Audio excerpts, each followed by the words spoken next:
Hey, this your girl coming all the way from the US of A, yeah baby, aka Ya Phantom. And me di feel a bows in pan and to see one virtue the money how Ghana mat other romantic. With me sending provisions, as I sutra credit, Emma Ebusia Fonia and the form one Ghana. And one is a ubako www.ghanamat.com.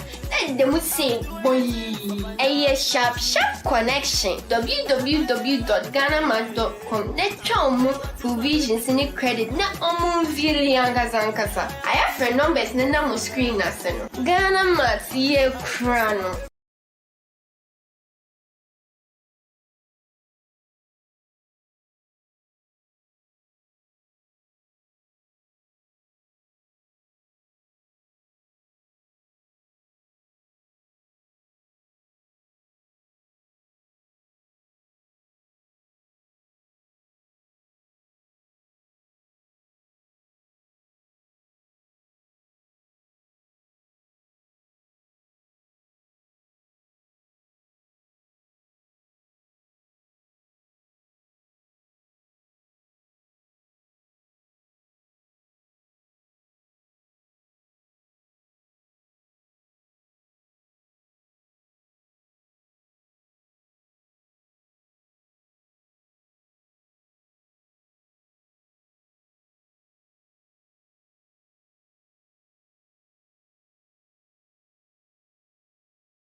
Okay, I think my mic was off again. So thank you for Lifetime Legacy. I think I can hear that my mic is off, so I've fixed that.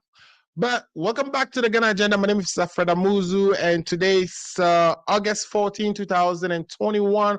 Today we have three things stable for you, and I'll be joined by my regular panelists, in this case, Lifetime Legacy, Ato Kwamena De-Sosoo.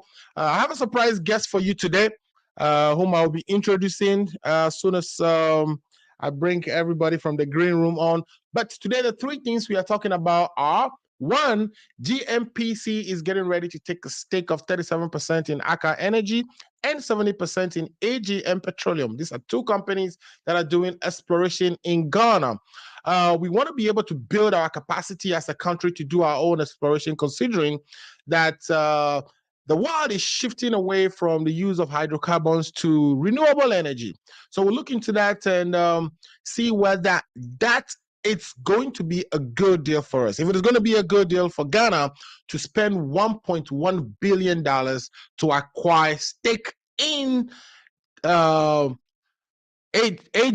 Petroleum, and Aker Energy.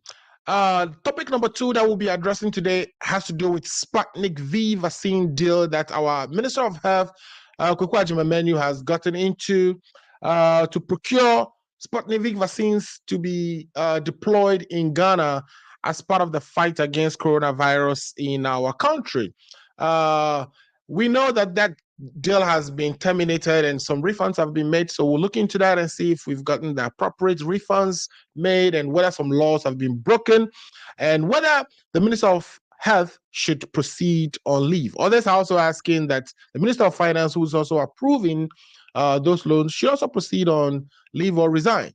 We would interrogate that as well.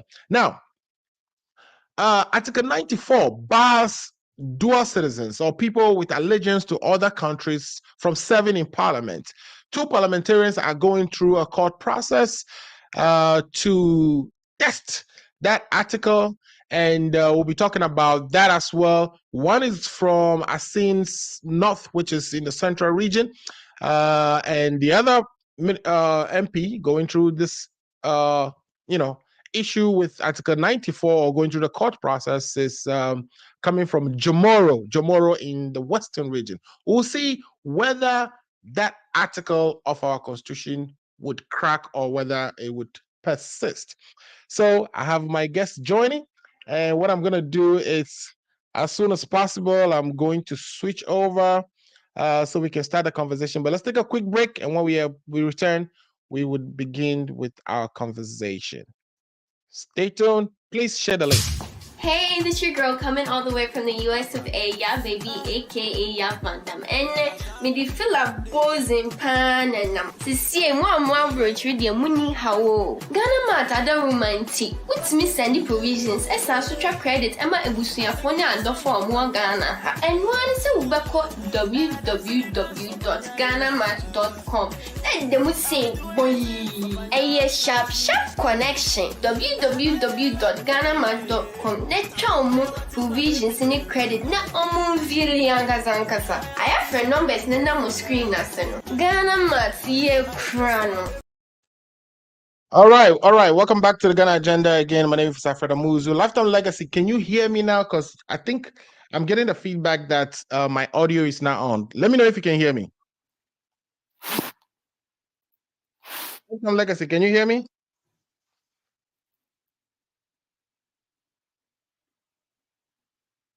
You can hear me. Okay. I cannot hear you. I can hear you. You're mute. I can hear you now. My dear beautiful sister, Ato Mensa, thanks for joining the show. I was gonna use you as my surprise guest today, but can you hear me clearly? And welcome to the show. Loud and clear. Thank you very much. I'm honored to be here. Thank you so much for joining. It's good to meet you. Lifetime Legacy. So, hi, my sister. How are you? I'm fine, thank you. And you? I'm cool. Thank you. Okay, guys. So what I'm gonna do is let me take one quick commercial break so I could share the link myself, so we can have a lot of people join us. We apologize for the sound issue, but it's fixed now, and we are ready to start the show. I have my guests in studio. I'll be joined by, the likes of Ato Kwamena, Paul De-Sosoo, etc. So it's going to be an interesting show, and I'm looking forward to it. Let's take a quick break. We'll be back and start the conversation. Are you 65 years or older? Good news. Illinois has expanded its Medicaid health insurance program to everyone 65 and older, regardless of your immigration status. Need help to apply? Contact United African Organization, UAO, WhatsApp, SMS, IL65 to 773-420-8976. It's true. For most people, your health insurance program increases as you grow older. That's why the state of Illinois has expanded its Medicaid health insurance program to everyone 65 and older, regardless of your immigration status. Need help to apply? Contact United African Organization, UAO, WhatsApp, SMS, IL65 to 773-420-8976. If you are 65 years and older, there's one thing we can all agree on. Your health and well-being is important. Whether you are a recent green card holder or retiree, asylee or without paper, you're now eligible for the Illinois Medicaid Health Insurance Program. Need help to apply? Contact United African Organization, WhatsApp, SMS, IL65 to 773-420-8976. Documents needed to apply: your proof of ID, your proof of address, and your proof of income.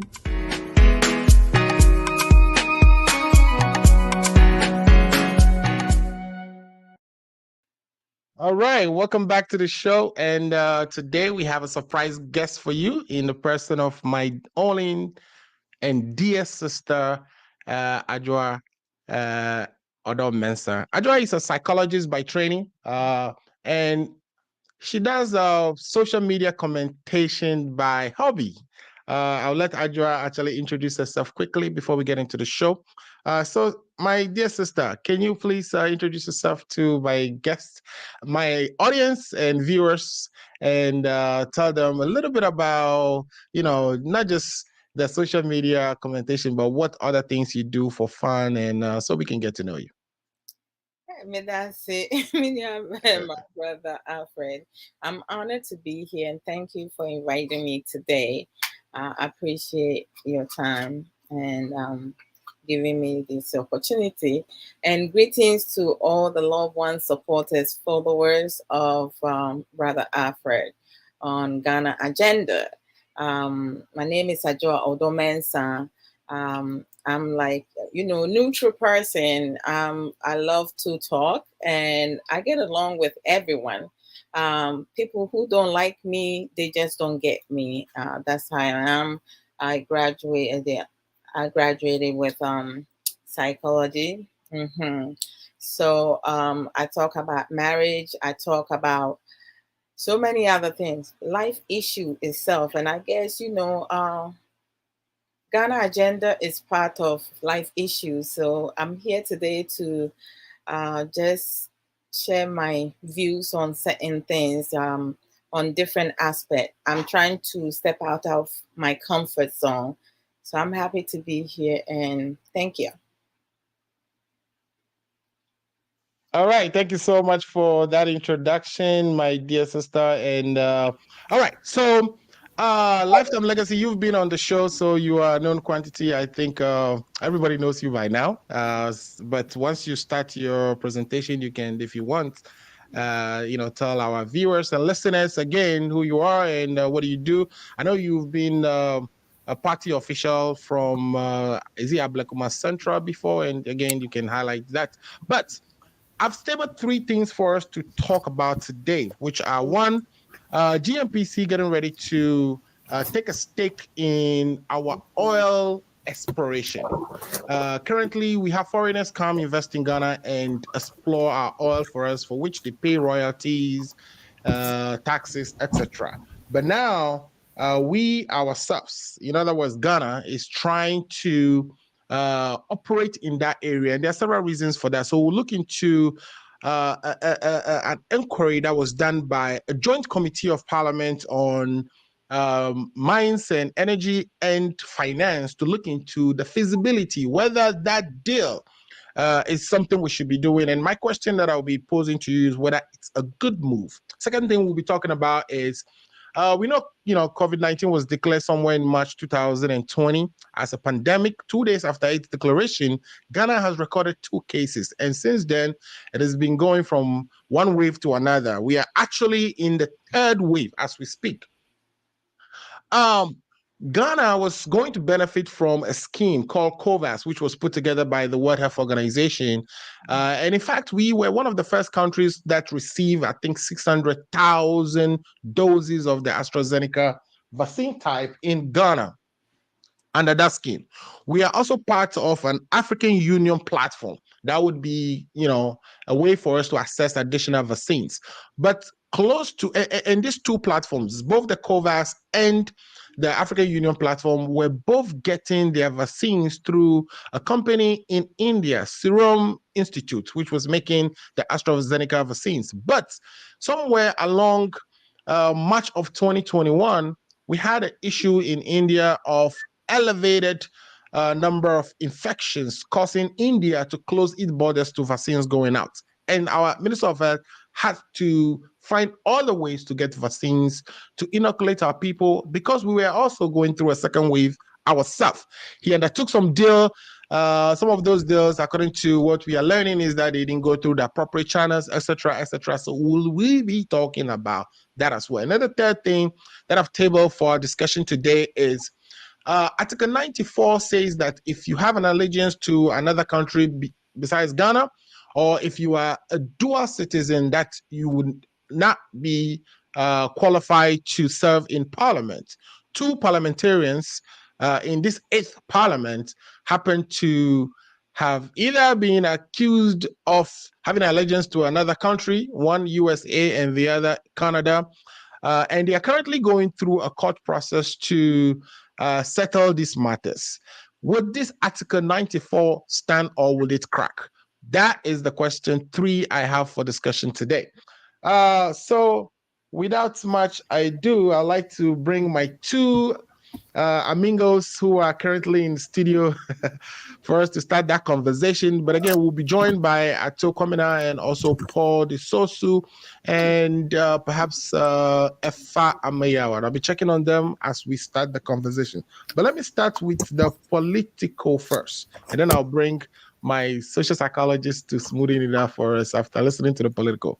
So the first thing we want to talk about is the GNPC taking stake of 37% in Aker and 70% in AGM. Let me quickly give a background. The background here is that we discovered oil somewhere around 2007. By 2010, we went into commercial production. And since then, it has added to the revenue we generate as a country. So year-on-year basis, we get some money from these oil explorations that we are undertaking in Ghana.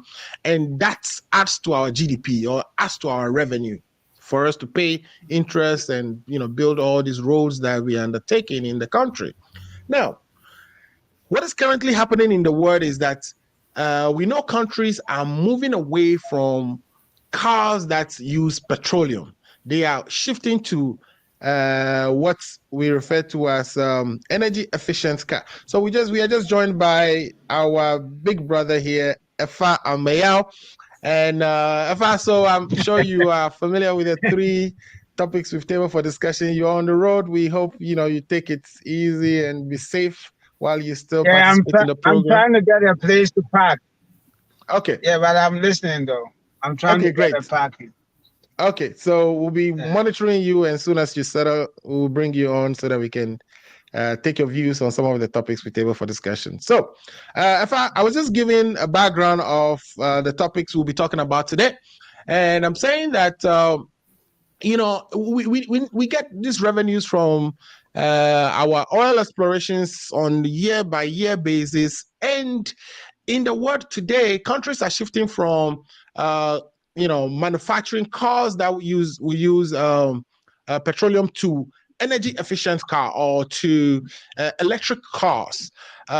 Even it is now difficult because of the carbon production, because of the pollution of the environment that occurs when we are drilling our hydrocarbons, etc., etc. So all around the world, countries are shifting from from petroleum consuming cars to electric cars. And because of that, it's becoming difficult to find financiers or banks willing to support exploration activities across the world. Ghana is not exempted from that. We have a couple of companies operating in Ghana today, and one of them is Aker Energy. Aker came into the country. Aker was actually in the country, and we kicked them out in 2009.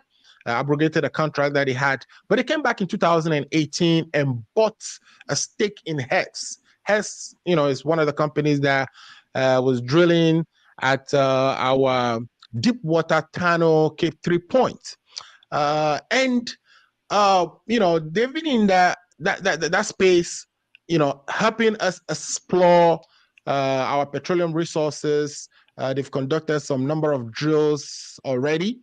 They've done some exploration drills, some valuation drills, etc., etc. But they are finding difficulties finding financing out there to continue the projects they have in Ghana. So Ghana is now saying, or GNPC is now saying that, okay, we should get a loan to buy a stake in Aker and AGM so that we can develop our own exploration capacity. And they are giving 2 reasons. One of them is that, one, we already know that we have oil under the sea and we need to drill them out.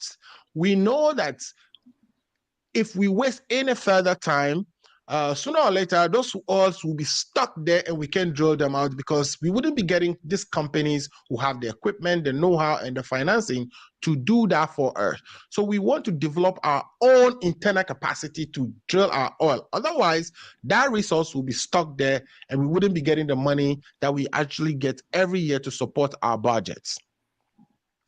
Now, the other arguments or the other let me put it this way. CSO, which are the civil society organizations, came out to say that, we are not even currently making enough from our oil drills. So in other words, the revenue we bring from oil is declining, and it is because valuations that we are getting is that our oil resources are not actually that much, which is now very encouraging for our external investors to come and continue to invest in our country. So the simple question I have for you is this a good move that we would be actually buying off a stake in these companies? And once these companies don't have a big stake in the country, what is the chances that they would actually even be committed to helping us explore our oil? Because even though we are buying a stake in them, it's not like they are going away completely. They'll still be there giving us the help we need, the technical support we need, the machines, the equipment, the talent to continue to explore the oil. GNPC itself has not been able to develop that capacity as we speak. Is this a good move or not a good move? And I want to start with Effah, because you are in government and you are one of my political. So Effah, is this a good move? Yeah, thank you very much. And I'm seeing some new faces, so it is important that I familiarize myself. Now, I will go with the lady. Ajua Odo mentioned, right? Yeah, so Ajua Odo mentioned, it's a psychologist, and she's actually leaning to you a little bit, but I'll let her talk to you about her background. Ajua, yeah, I like the middle one, the Odo. Bring more Odo into MPP. Why? Don't worry. I have plenty to go around. Anyone can get some of the Odo. Yeah, but there are some people with special Odo. And lifetime legacy, you've been bombarding me, and today you are here. Good. It's good seeing you. But is that a real name or lifetime legacy? Okay, so my real name is Apollo Negasto, former youth organizer for NDC Ablekuma West. Oh, okay. Where you are currently having a notorious MP as a what do you call it, from your side, which are doing everything possible to get rid of her. Ablekuma, okay, yes. We're here, but later on we will name the notorious MPs for you to know that there is none in the MPP. So let's go on to the topic. Okay, so energy. So for me, my problem has been our lack of capacity in exploring our natural resources. If you look at gold, how we've explored gold, and even timber and all these stuff, we haven't built local capacity to explore them. We are always relying on others taking advantage of all this situation and all that kind of stuff. So that is number one. Now, so when we are talking about the oil industry and all that is going on in there, okay, so there is this global talk of energy efficiency, electric cars and stuff like that. But believe you me, it will take a long time for us to get rid of all these cars and go fully energy efficient. So there's going to be dependency on oil for a very long time before we go. As you see, when all these technologies are coming, the beneficiaries are still going to be the people out there over here. Right. And you know that when it comes to the oil industry, it is not just the petrol stuff, but there are also other stuff that, the products produced for efficient use of cars and maybe some other stuff. We need all these things to power some engines that may not be automobile, right? So all these things we are actually very even important. get gas as a byproduct, which we use to power our turbines for electricity. Yeah. Right. Exactly. So when you see out there, they still need it in all these everywhere, even though there is a talk now. If you look at financing in that area, just as you push it, the popular ones that are coming up, every company wants to, or most companies wants to push their resources out there because that is the next line of what is going to take over. That is the next technology. So why won't people invest in that one? As this place or this one gets short supply of whether it is technical knowledge or whatever it is. So for me, I think, I am not a technical expert in that area, but I think that it will help if we begin to develop our own technical ability to handle it in case these people are pulling out or we are not really getting from them as it is. Yes, it is true that it is dwindling. And if the revenues are dwindling, it is because of our lack of capacity, the interest out there, the market out there, all these things affect it. You get what I mean? So I think that we have to continue to engage. We have to continue to listen to people from all sides and make sure that we are making decisions.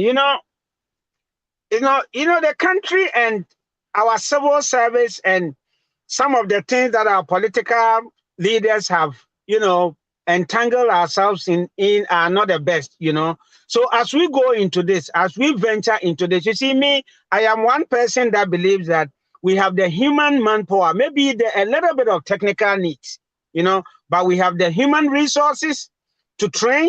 We may have to build the infrastructure, whether we are getting it from outside. If we are getting these things from outside, when we write this agreement, we can go into knowledge transfer so that after some time, we do it in such a way that we take over.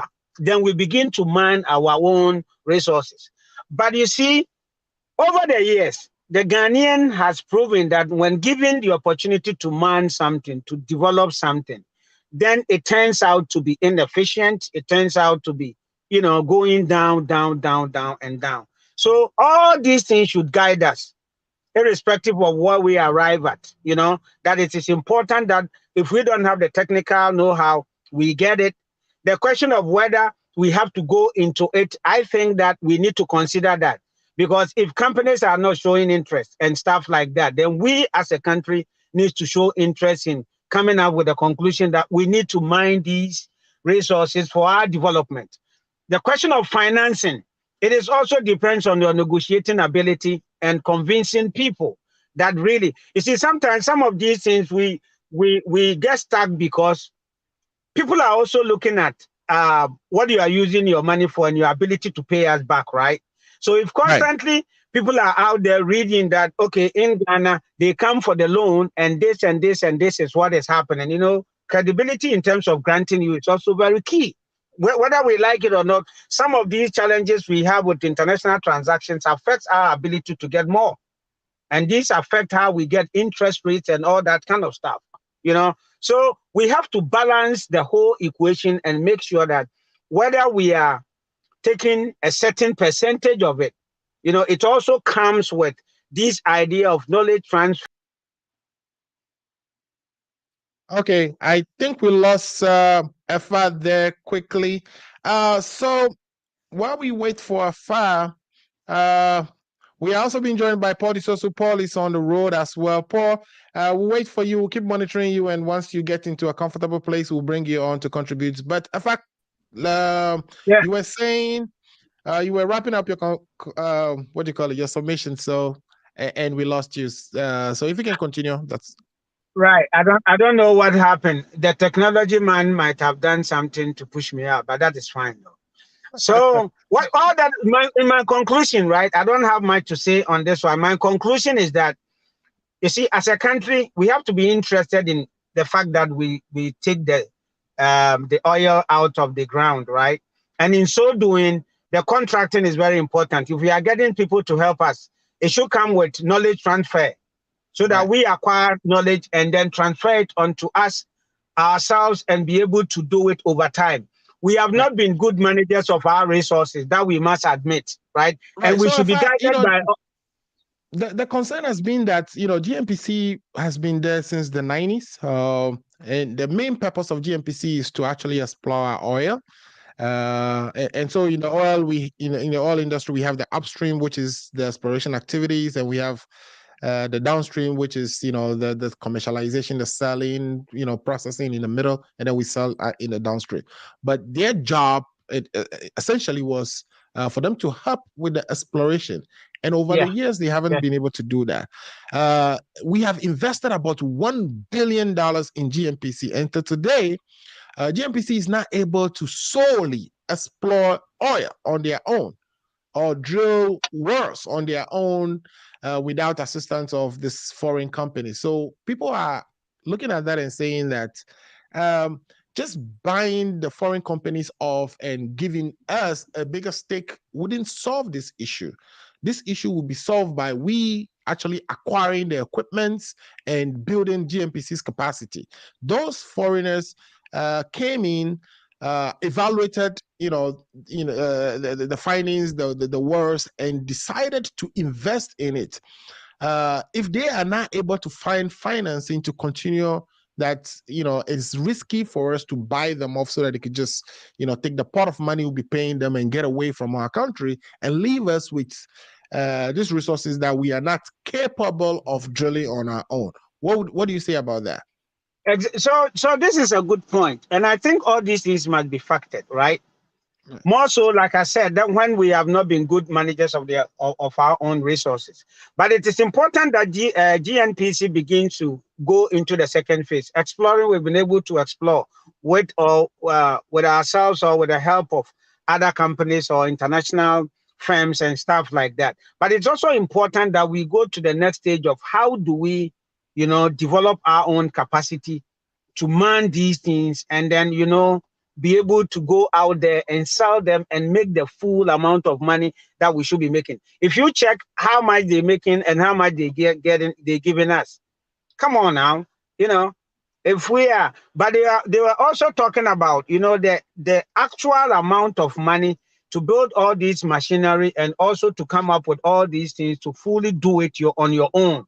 For some time they've been complaining about the capacity is not there, but where there is a will, there can always be a way out, and I strongly believe in that.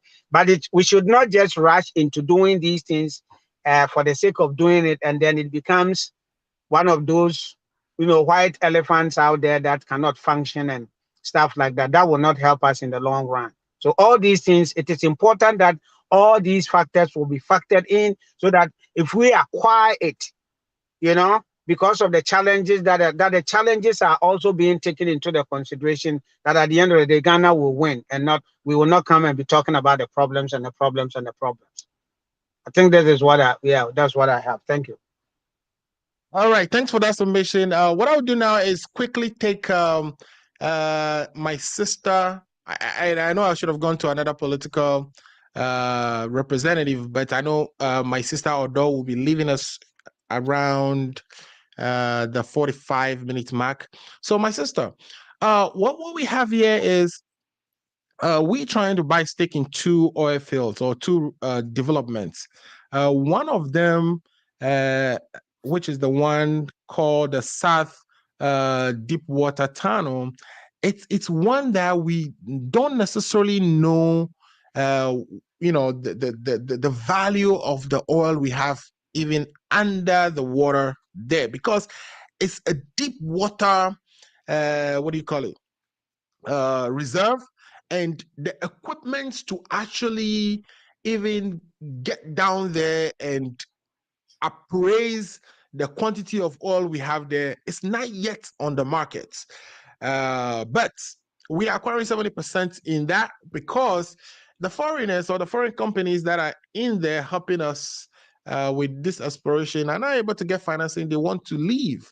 And people are saying that it is because they find it risky. They know that there's nothing, or it's not a successful prospect for them.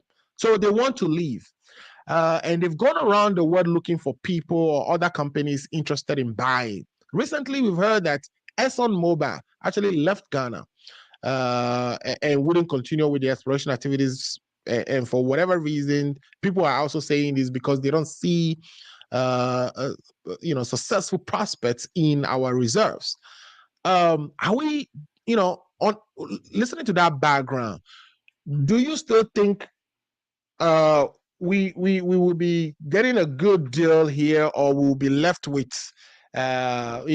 resources that perhaps we don't know the value for, we'll be paying a lot of money for, and we wouldn't get anything out of it? Thank you, Brother Alfred. And I will have loved to see both sides of the political parties and then, come in the middle. Yeah, sometimes, you know, if you want to do that, would you give us a few minutes so we can get, you know, the other party to make their presentation before you? I was worried about your time, so I wanted to hear from you first. My time is of the essence, so I will do without, and then later on I will listen and contribute with comments, because I know our brother has a lot of insightful information that I will pretty much very much will enjoy. You know, a lot of times when one lack of knowledge and resources and information, going into something blindly could be profitable, or it could be the worst thing one can do. So, like, you know, when our brother was speaking, Brother Alfred, you made a comment, you know, a note in terms of, you know, GNPC. You know, they have been there for like quite some time, years and years, and they're still where they are. They haven't been any growth.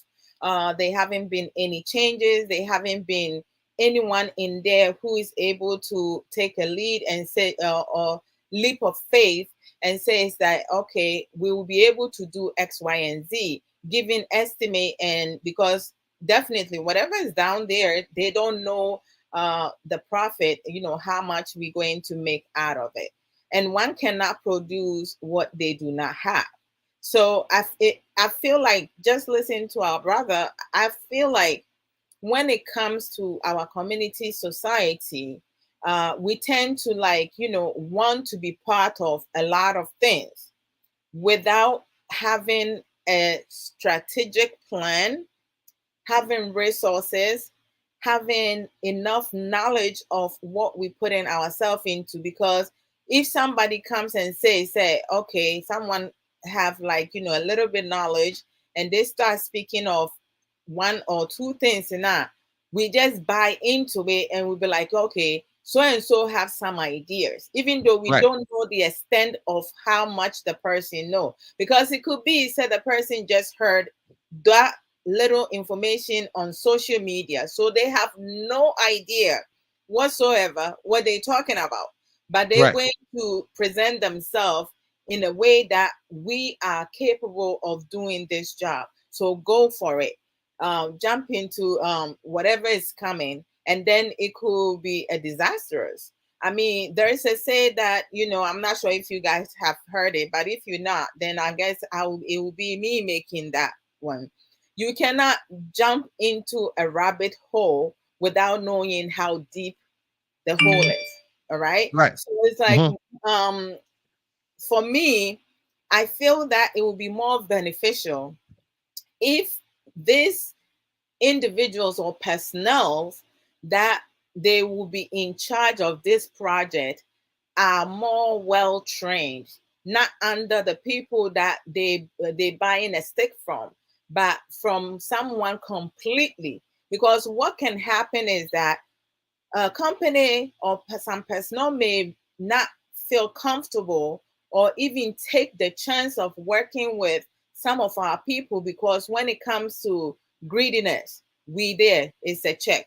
When it comes to incompetency, there's a check. Okay. When it comes to lack of effective communication, it's a check. So, like, you know, I can go on the list. When it comes to manipulation, it's a check. When it comes to lies, it's a check. When you go into a lot of checklists, you know, the negative aspect is more than the positive aspect. And for someone who has more negative and less positive, and they also have less knowledgeable, right? They're not as knowledgeable as they need to, right? They don't have a lot of resources. Like, you are working under somebody's shadow. So that person is the one who is going to run everything. What they say goes, because you lack of information. You don't know what it is, you know, because they can tell you, okay, if we do A, B, we will make more money. Whereas actually C, D will be the one that will make more profit, right? So they can. I do think though that GNPC has the technical expertise in terms of geologists, engineers, and people who actually know, how to explore oil. What we really lack, perhaps, maybe the equipment, etc., and the financing. But that is the piece that our political parties or the governments get involved in as much, and all the time it looks like we play politics with this thing. I recall we have already given about $1 billion to GNPC to build its exploration capacity. We've actually formed Exploco out of GNPC, which is the exploration company. We've divided GNPC into pieces where we form an exploration company out of it to be strictly dedicated to just exploring. And even that, it became contentious, and even though the company Exploco was, established, it didn't know what exactly its, mission, or we were not deploying it to deliver on its mission until recently or until this transaction. And we are saying that of all the money that we've invested in there and all the experts, this could have already be in place. Why is it that now we have foreigners running away and we want to be the ones to take the reserves that they themselves don't believe has, is going to be successful? Why would we be the ones? Why would the Ghanaian taxpayer be the one paying for that when there are hospitals not completed and women are still sleeping on the floor when they go to give birth, when their children are still learning in the 3? Like, we have miles of things that we can actually spend money on. Why this one? And would this be a good one? Well, like I'm wondering what is preventing them from getting the equipment, because it seems like they put in all this money into unnecessary things, because it has not produced anything beneficial for us, right? So it's like we dipping into deficit. It's increasing, it keeps increasing and increasing. And we cannot, like, I think that we're in the 21st century. Both parties, NDC and NPP, they need to quit it and making things political. They shouldn't be making things political, because it's one Ghana, one people. Being on different sides, it doesn't necessarily mean that we always have to fight against each other or work against each other. Working together, unity develop. But I just don't get us. I feel like sometimes, the reason why we keep going in circle, somebody has to break that cycle by doing something different. There has to be all of us crossing aisles to work together, because if we want our country to develop and become what we all want for every citizen, or most citizens and most parties to be happy, we're going to have to step away from, kind of like defamation of this person's character and that. I don't care about that. All I care about is the work itself. How best can we do this productively and benefit from it and move our country forward? Most times, the back and forth does not help. So I don't think it will be a great idea to put all that money and do X, Y, and Z. It will be best if getting our equipment and getting people well trained with enough resources and knowledge, for them to know exactly what they're doing without making things worse. Then we should go for it, instead of adding more deficit and spending it on unnecessary things. So I will listen to you guys, even though I'm going to do another program. But thank you guys for having me here. Maybe in the future, I will work around my schedule and be here for the full time, guys. Thank you so much for making the time to actually join and give us or participate on our first topic. We really appreciate your input there. And you are saying that we should stop the political bickering and focus on what actually matters, which is developing our capacity to explore our oil resources on our own, instead of relying on these foreign companies who may not have the same interest in our resources as we do. All right. Thanks for that. Let me bring in my brother. Take care. It was great meeting you all. Right. All right. Yeah, thank you, my brother Alfred. I think I will start my comments by saying that, like you mentioned in your intro, Right. I was privileged to be in a workshop last semester where we have a resource person being a Ghanaian who is a alumni from where I'm schooling now. So he was kind of telling us that Right. gradually the world will be moving towards these electronic cars, as you mentioned in your intro. So he was trying to tell us that our sort of preparation as engineering students should be towards that regard. Renewable So, energy. Okay. yes. So if we want to link this particular development that the Western world having in mind to implement, we as a people from Africa should also begin to put our resources to where we think it will give us benefit in the future. Now, to go back to your second question, GNPC was established in 1983. Right. And the core value was spelled out and to them when it was established. That was to look for oil or to find a way we can mine our oil. When you talk of oil, we all know growing up that Ghana have oil, right from Volta region all the way to the Western region. We all know very well that we have oil. So we have the, Accra Basin, we have the Kita Basin, which has now been explored. So we have several different reserves that have not yet even been scratched. And the idea is, if we don't have our own capacity to do so, we would have what we call stranded assets, which means the resources will be there, we can tap it. So, before the world does this energy shifting thing we are talking about, shifting from gas to or oil to or hydrocarbons to electric and renewables, that we should be able to, at least at a minimum, drill hours out before we get to that point. Yeah. So I think I will make that point like you've mentioned. So GNPC problem over the years, it's not about human resource.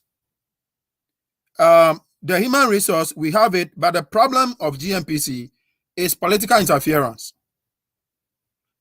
When you look at the resources, if we are to check year by year, the resources that have been allocated to GNPC from the very day it was established all the way to this time, if prudent management were to be in place, but now we would have all what it takes to be mining our own oil. I remember before we started mining oil in 2008, we started mining oil in somewhere Sopon.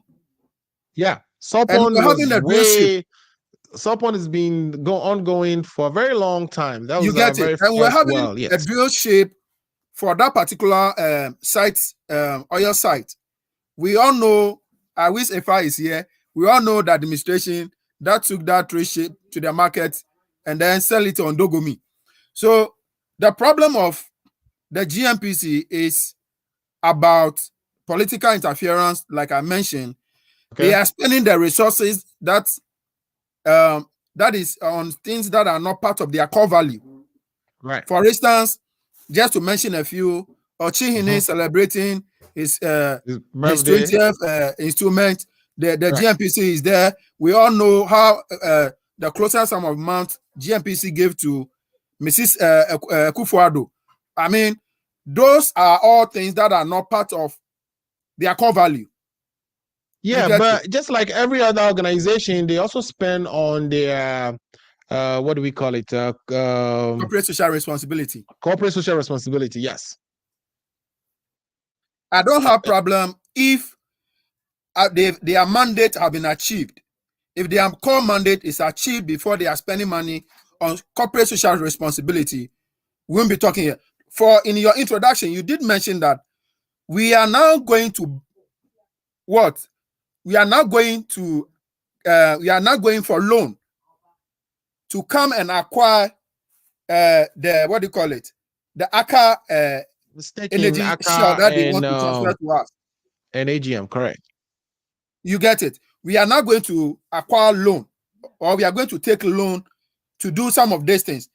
Meanwhile, if the resources that we've channeled to other things that were not part of the mandate, if the primary focus was towards that vision, we'll be making the minds now to be going for loan to channel into the very reason why the GNPC was established and the reason why the previous resources were allocated.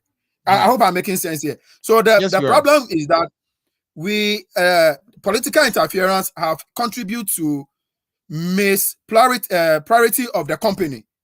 So coming back to whether we should acquire the Aker energy shells that they are talking about, I don't think it is a bad idea. But the problem that I've heard over the past week is that from the CSO, which is the main reason why the CSOs are raising alarm, is the amount that the shell is being sold. That is the problem that I think the CSOs concerns it's about. When you look at the amount that Aker Energy spent so far in developing their place, vis-a-vis the amount they want to sell it for Ghana government, that is what the CSO have problem with. And from somebody as who is potentially aspiring to become an engineer, I think we need to go in consciously, making sure that the money that we are going to invest in this project, is this something we can recoup within a short possible time, so that we don't find ourselves spending money on things that will not give us benefit when these people finally introduce this alternative source of energy for energy consumption. I know ourselves will be needing some of those things before the world change entirely to that energy efficient car. We'll still be making money, but let's look at the opportunity cost, whether those things will be able to help us when we acquire them. For me, I think I have problem with the amount that they are going to spend in buying the share. But acquiring it, it's not a problem. But the amount they are going to use on it, I think it's a problem. We need to look at it again. Right. Okay. Let me bring in. You have a last thing to say? Yeah.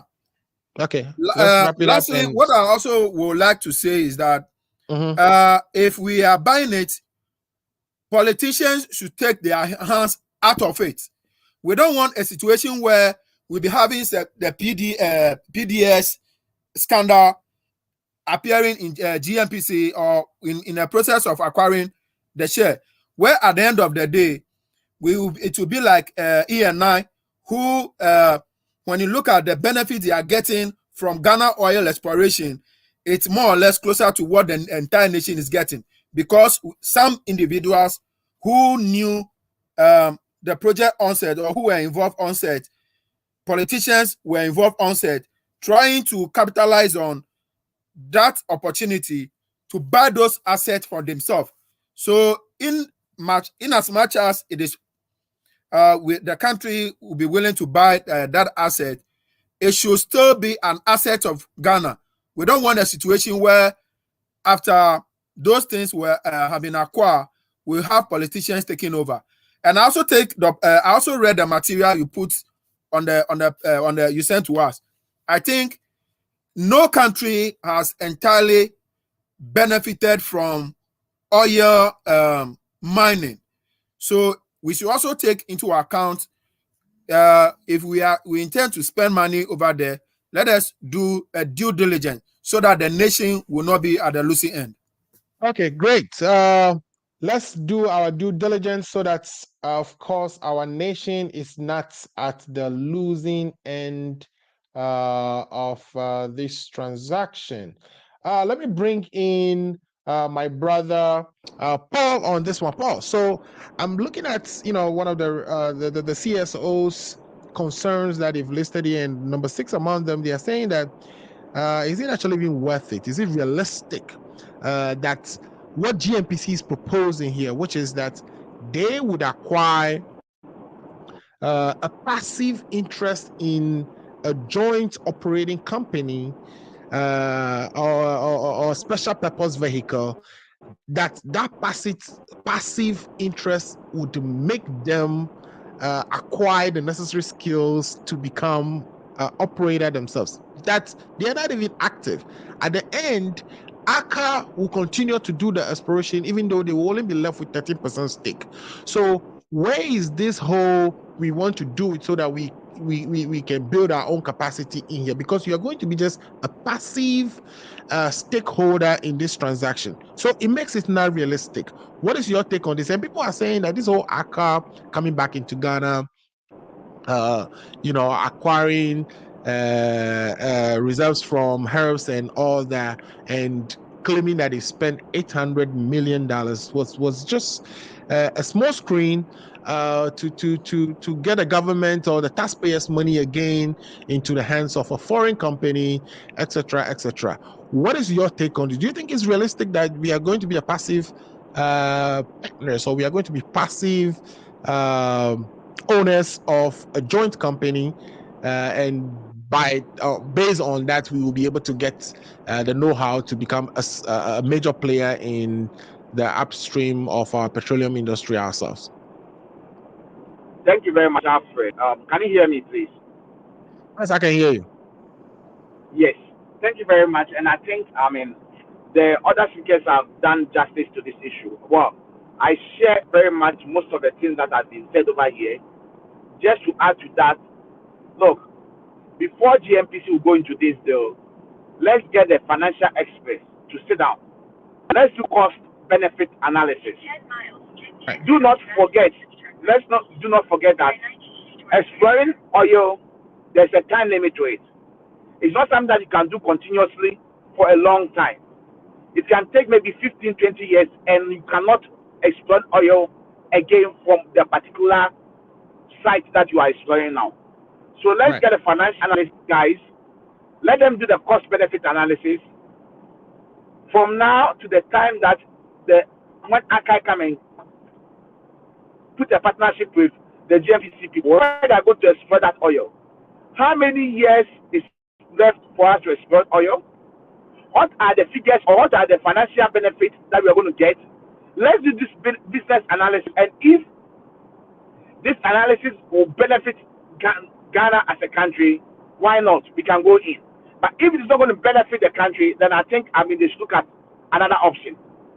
In saying so, I think the contribution that has been made over here about GNPC is long overdue for them to be able to be doing this thing themselves. I totally agree with that. Look, it is long overdue. GNPC have lost its core mandate.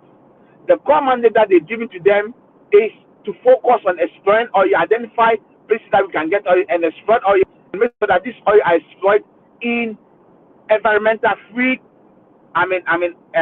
areas, by making sure that the exploration will not have environmental impact on our environment. Well, as if they are doing it or not, I don't know.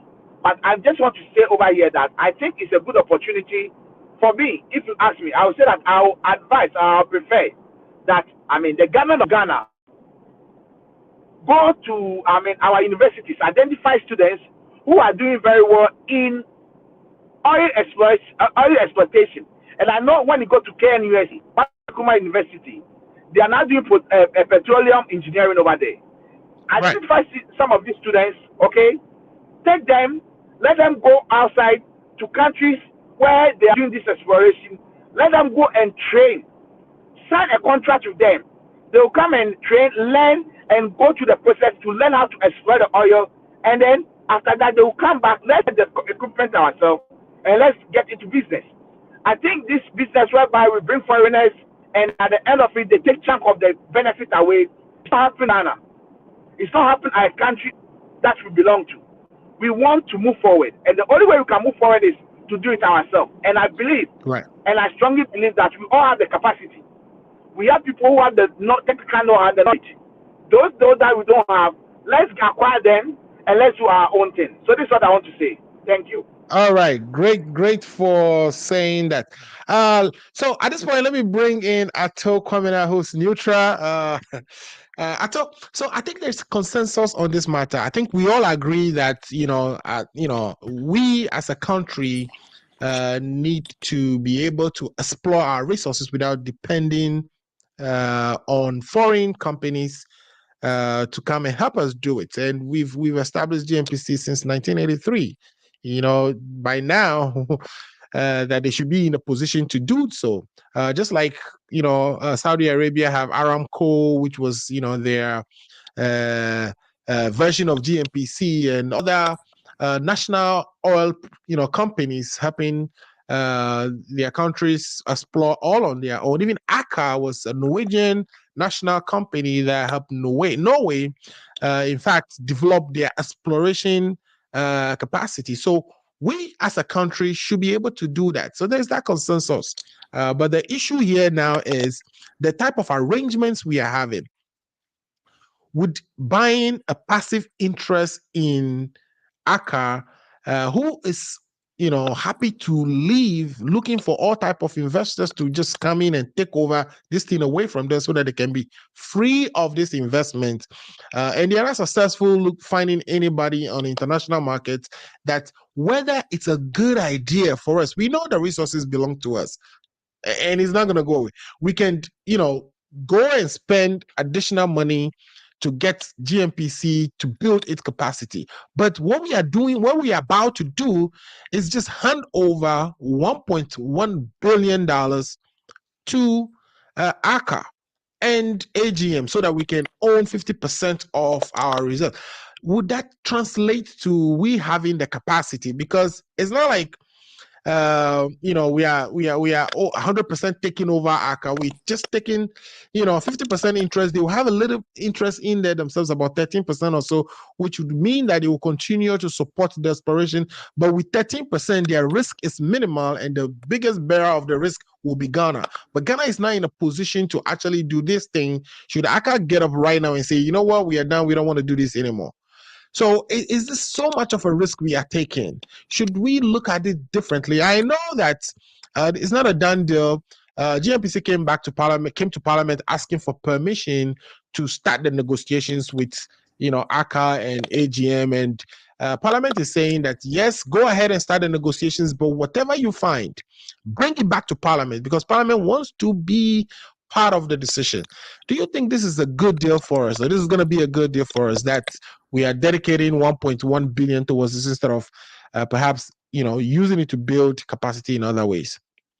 So again, thank you very much. My greetings to your co-panelists, and greetings to you, and greetings to your viewers. Again, I apologize for being tardy today. I had other engagements going on, and I had computer issues, so I'm using my phone right now. Oh, sorry about that. Yeah. So, but I heard our brother Paul, and for the first time in a long time, I kind of agree with him with the last statement that he said. I mean, it's like comparing the oil to gold or other resources that we have in the country. The problem is that we have the resources. We have natural resources, but the human capital to be able to make good use of this is our problem. In these terms, I'll compare this to our gold. Look at how much we are making as a country from gold. So that's why I'm saying that in these terms, I agree with Paul that instead of having our natural resources, allowing somebody from outside to come and then explore this, make money out of this, we should be training our own. But then what you said, like in the moment we don't have our resources to be able to do that. So how do we make prudent decisions about this? It's sad that government, although like you said, GNPC has been there for a long time. And what have we done all these years? And we sit and wait for a Norwegian company to just come and give us any deal. And just because our hands are tied, we cannot make any meaningful use out of this. I mean, I agree with you that we have to be careful about these things. If we think about the gold exploration in Ghana, bauxite exploration in Ghana. These are the same thing that makes other people very upset and very frustrated with the way government is managing our resources. It's like government doesn't really care about other people coming to a country to make so much money out of our own thing. We're unable to we are unable to do it. We have to find prudent ideas or decisions to make sure that at least if we are not making any money out of it, we're at least making substantial amount of money. But if somebody is coming from abroad, and just because the resources can come and tell us any agreement, and then we agree to that, then I don't think it's a right decision. But again, you don't have the resources, so whoever comes to you and tells you, hey, I can give you A, B, or C, you're tempted to say, okay. So like I said, in the future, I think we should be training our people. Right. We should be sending out people Okay. to places where people get trained so that they can come back and help us improve and be able to manage our own resources other than having other people come making profit over us. Thank you. All right, thanks for that submission. So there is definitely a consensus. I think what I'm hearing is that yes, we should be able to train our people so that we don't have these foreign companies, or we don't overly depend on these foreign companies as a way of accessing our resources and using them to develop and grow our country. So with that, I have a couple of comments. Let me take those quickly and then move to the second topic, which I'm sure Effah and my brother Paul and even yourself, Ato, would be very interested in discussing, which is the Sputnik V deal. So the first comment here, it's from Ajwa. Ajwa is saying that wow, 1983 is a lovely. What is that? It said 1983 is a lovely big time to not be able to excel. Of course, I think she's talking about the fact that GNPC has been there since 1983 and it's been a long time. So they should be able to do this thing. They should be able to explore without having problems by now. But here we are. We are not able to do so. We are still depending on the likes of Aker and AGM, oil, etc., to help us explore. And then she's saying also again that politics hinder growth, and that is not far from the truth. Our own brother Manny Dako, this is Emmanuel Dako, who actually is one of our panelists, but is contributing today, and he's saying that Paul wouldn't see anything good in this. NDC folks like Paul wouldn't resist good progress for Ghana. I think the issue we are having here today, Emmanuel, is yes, we all agree that we should do this, but we want to be sure that just buying a stake will translate to us having the capacity to do what is needed or to be able to explore our resources. Neokai is saying that please check your sound. Okay, guys, can you hear me though? I think they can hear me great. So my sound is good now. I think Neokai is listening from the beginning. So Neokai, we corrected the sound thing. We apologize for that. But the sound is good now. Okay. Odo again says, oops, I meant to say it is been a long time. Okay, no problem. I think we got that. Thanks so much for coming on the show briefly to contribute. So now let's switch to the next thing we table for conversation, which is whether the Sputnik V deal that we got our money refunded to us, it's actually landed the minister in some hot waters, which we are aware of, whether he's broken some laws, etc. So a parliamentary committee actually looked into the deal between His Highness Sheikh Ahmed Dalmok Al Makut and SL Global for the supply of Sputnik V vaccines to Ghana. This committee came by as a result of when they got that the ministry is investing, or the ministry is procuring vaccines on behalf of Ghana without bringing it to Parliament. I want to look at the terms of reference of that committee and what they found. So the terms of reference of the committee says that one is to determine whether the transaction with respect to the procurement and supply of Sputnik V vaccines between the Republic of Ghana and the private office of His Highness Sheikh Ahmed Balmok Al Makut and SL Global qualifies as an international business or economic transaction under Article 181(5) of the Constitution, and if so, whether it was subjected to prior approval by Parliament. That's one. So two is to determine whether the procurement process was followed and the property and the propriety of same. And to determine, three is to determine whether the services of a middleman was procured in the transaction, and if so, the proprietary of same. Fourth is to determine or to ascertain the cost of the vaccine, the justification of the cost of the vaccine, and whether the transactions guarantee value for money for Ghana. Five is to determine whether any consideration has passed from the government of the Republic of Ghana to the middleman, the supplier, or any other person in respect of the transactions. And 6 years to determine whether the Minister of Health misled Parliament during the consideration of the transactions for the procurement of vaccines. And the last one here is to inquire into any other matter connected with the intended purchase and supply of the Sputnik V vaccines in agreement between the Republic of Ghana, the Sheikh, and SL Global. Now, Ajimamenu went out to look for vaccines for the country when we were in, the second wave. He responded to the minister, this committee by answering in writing and in Parliament himself. I know you've all heard his answers. We've been talking about this for almost 3 or 4 weeks already. We all somehow, some of us say, he should resign. But Ajimamenu is saying, one, he was under pressure and he relied on executive instrument 64, which is the emergency declaration of coronavirus as a pandemic, and therefore there should be, limited movement. So if there's an emergency, that certain agreements that he has to go into because of that emergency do not necessarily need to go through Parliament. He's referring to EI 64 and EI 65, which were the two emergency declarations by the president since coronavirus started.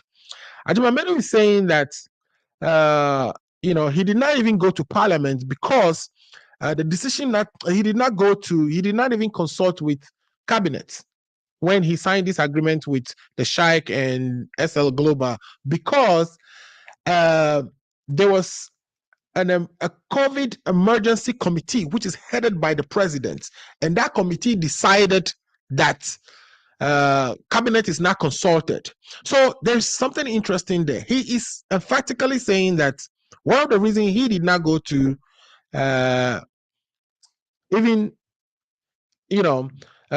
cabinet to seek approval is because the president himself chairs a committee which approved of going to acquire these vaccines without talking to cabinet.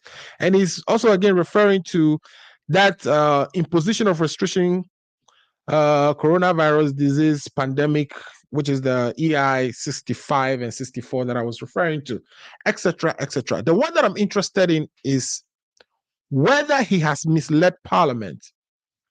There were several occasions that he told Parliament that the price of the vaccine was going to be $10. Then it turned out that it was actually $19. And then he was saying that the price he was quoting was the arrangement between government to government. And it turned out that, in fact, we didn't have any agreement between government to government. That the only agreement we have, which he was in negotiation of at the time he was addressing Parliament, was the agreement between him and the Sheikh, which actually quoted even a little more than $19. But then they settled on the 19. So did he mislead Parliament? And that piece we did not get any recommendation of finding on. So let me put it to you. In listening to, and I'm bringing Effah into this one. Effah, I think Effah, you are frozen. Okay. While we try to untangle Effah, let me bring in Paul. Paul, you okay? Now I brought in Paul, and Effah is here. Effah, I know you were listening to that part of my presentation, and my question is, did you think the minister misled Parliament? And if he did, shouldn't he be facing some consequences at this point? Because we've taken people to court for causing financial loss to the state in the case of Segleme, but here is a clear case where this minister went to Parliament and said something other than what he's actually negotiating. Has he not misled Parliament from where you sit or what you've heard?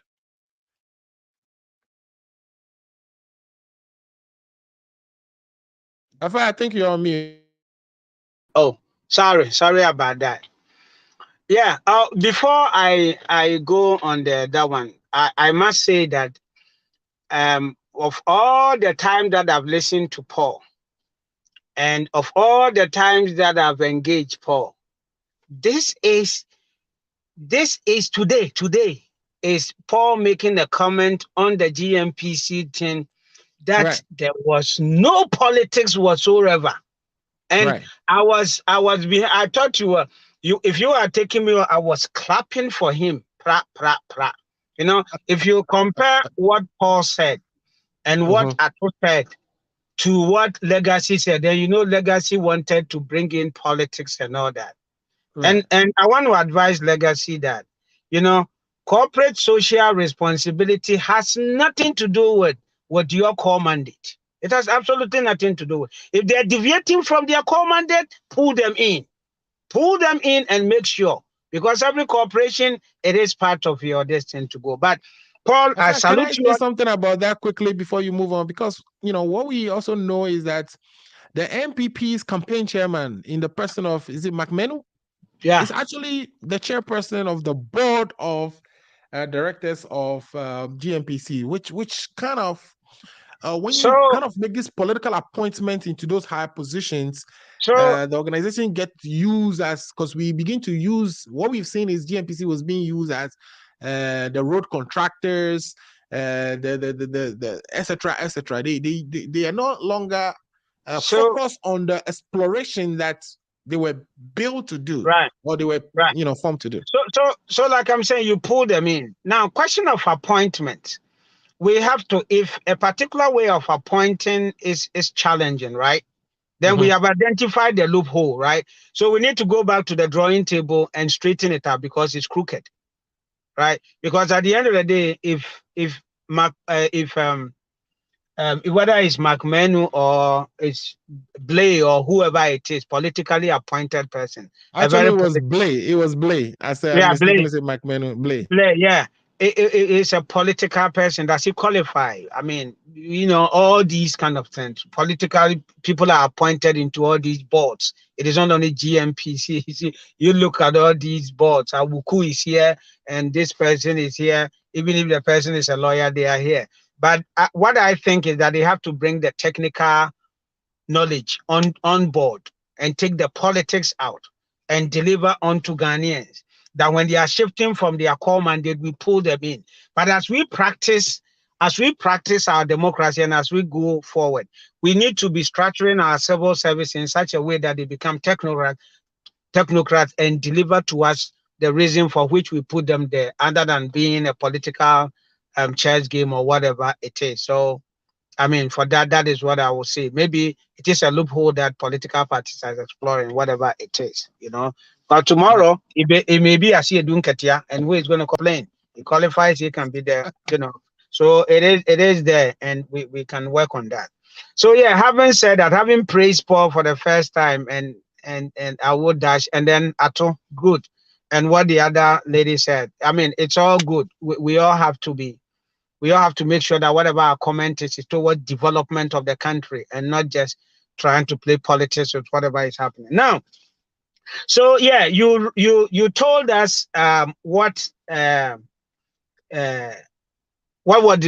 the terms of reference for the committee, you know, and the committee was able to unearth new information and other things that came to limelight. It has not been established that he lied. So the question of government to government wasn't about agreement, right? It was about making phone calls to see what we can get from that point of view. You get what I mean? So when they realized that, since COVID hit, there hasn't actually been any government to government contacts to get this, and that people are relying on companies that are producing and getting vaccines onto their citizens. They also delve into how do we get the vaccines onto us. So that is not to say he lied or something like that, right? Unless maybe there is a phrase in the report that specifically said that, okay, because of this and that, the minister has lied to us. Yeah. It might So not. let me read what they found on that. It says, whether the Minister of Health misled Parliament during the consideration of the transaction for the procurement of the vaccine. What I found here is that the minister recollected that issues relating to the procurement of vaccine came up during the consideration of the budget estimate of the Ministry of Health by the Health Committee held on March 22nd and 23rd of March. He admitted informing the Health Committee during the budget hearing that no vaccine will be purchased at more than $10 per dose, but added that this assertion at the time was based on government-to-government dealings and not private. He said, however, that nothing prompted him to inform the committee about the negotiation and the fact that the price was going to be pegged at $19 when other cost elements like the sirens were added. So basically, we know that what he's acquiring from the Sheikh included, not only buying the vaccine at the price set by the manufacturer, but also the transportation and etc. etc. But he's saying that while he was talking to the committee, during the time they were formulating the budget and etc., nothing prompted him to say that, hey, March 10th, I have written to the Ministry of Finance to release a letter of credit to this company or to this sheikh so that I can get at the minimum my first 20,000. Nothing prompted him there. He did that like a couple of weeks before talking to this parliamentary committee. So the question is, why was he not prompted? You are signing letters asking for money to pay for a vaccine that was costing you $19, but you are still telling a committee that is formulating a budget that, by the way, if we ever buy a vaccine at all, it's only going to cost $10. Is that not misleading? So that one is, you are making a budget, right? So you have how much you want to spend, and then in fact, when you went into the market, it happened that no, that is a low budget, so you need to add more to it. I mean, if you want to call it misleading, you are entitled to it, but I don't see that. You make your budget, and me and you, we all agree that each year we make budget and we spend a little more over that, right? Finance ministers have come and said, okay, this was the budget, so can you add more? And people we've made budget and we spent over that, so that I'm not really worried about that. What I wanted to know is that maybe the $19 was somebody's the $9 on the $10 factory price, right? So the $9 on there was going into someone else, but it was something that was agreed between the seller and the buyer. So at this point, this is something that I would say is a genuine case for which we can forgive the minister for saying, okay, this is the budget, but it happens that on the market, this is how much the price is, and we gotta get back. Except that the day he was talking to the day they were making that budget estimate for the Ministry of Health, and the day he was talking to the Health Committee on the budget was 22nd and 23rd of March. 10th of March, which is clear, 11 or so, 12 days before that day, he has written a letter to the Ministry of Finance to release a letter of credit to the sheikh. Right. So you've already asked a letter of credit to be given to the sheikh, which is an indication, a payment you're making to the sheikh for something you are buying for $19. Then you come to talk about setting a budget which would include how much you'll be spending on vaccines, and you are telling them that you are spending $10.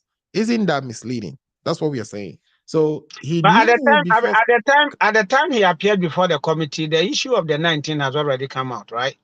No, I'm talking about when he was dealing with the health committee in the health estimating committee. the budget for the mid-year review. Correct.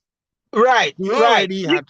You know, all these things happen. Okay, so there is a difference between talk and action, right? But you see, the difference between talk and action must be backed by reality, must be backed by real stuff, and it's not that you are misleading or you have intentionally changed it.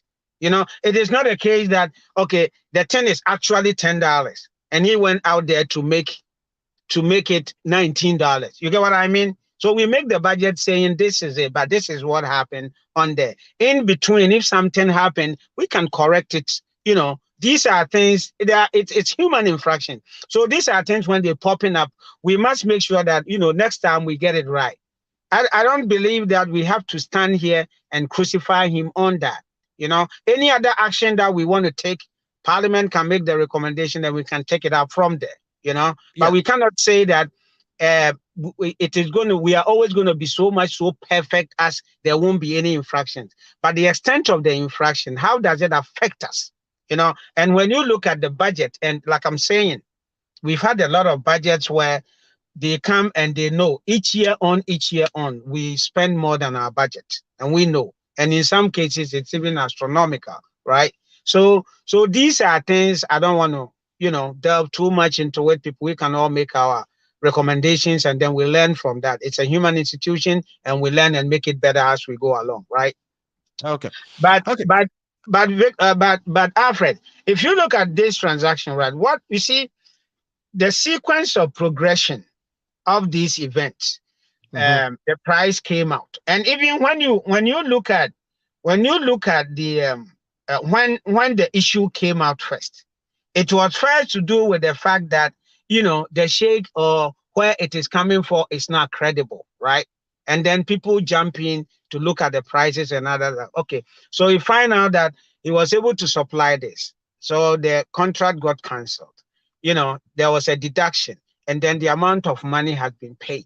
You see, if we look at the other aspect that we want to hold on to it, and you look at the other aspect that has been acted on, the fact that, okay, so a contract has been cancelled and we've gotten whatever we paid back, and we are still going forward in making sure that we secure the vaccine. We cannot, you know, condemn the whole transaction totally. Let us look at the fact that it was in the contract that, okay, so in case this happened, this is what is going to happen. And this sheikh has been credible enough to say, okay, so this I couldn't deliver. You've already paid this amount of money. There's a deduction and I have my money.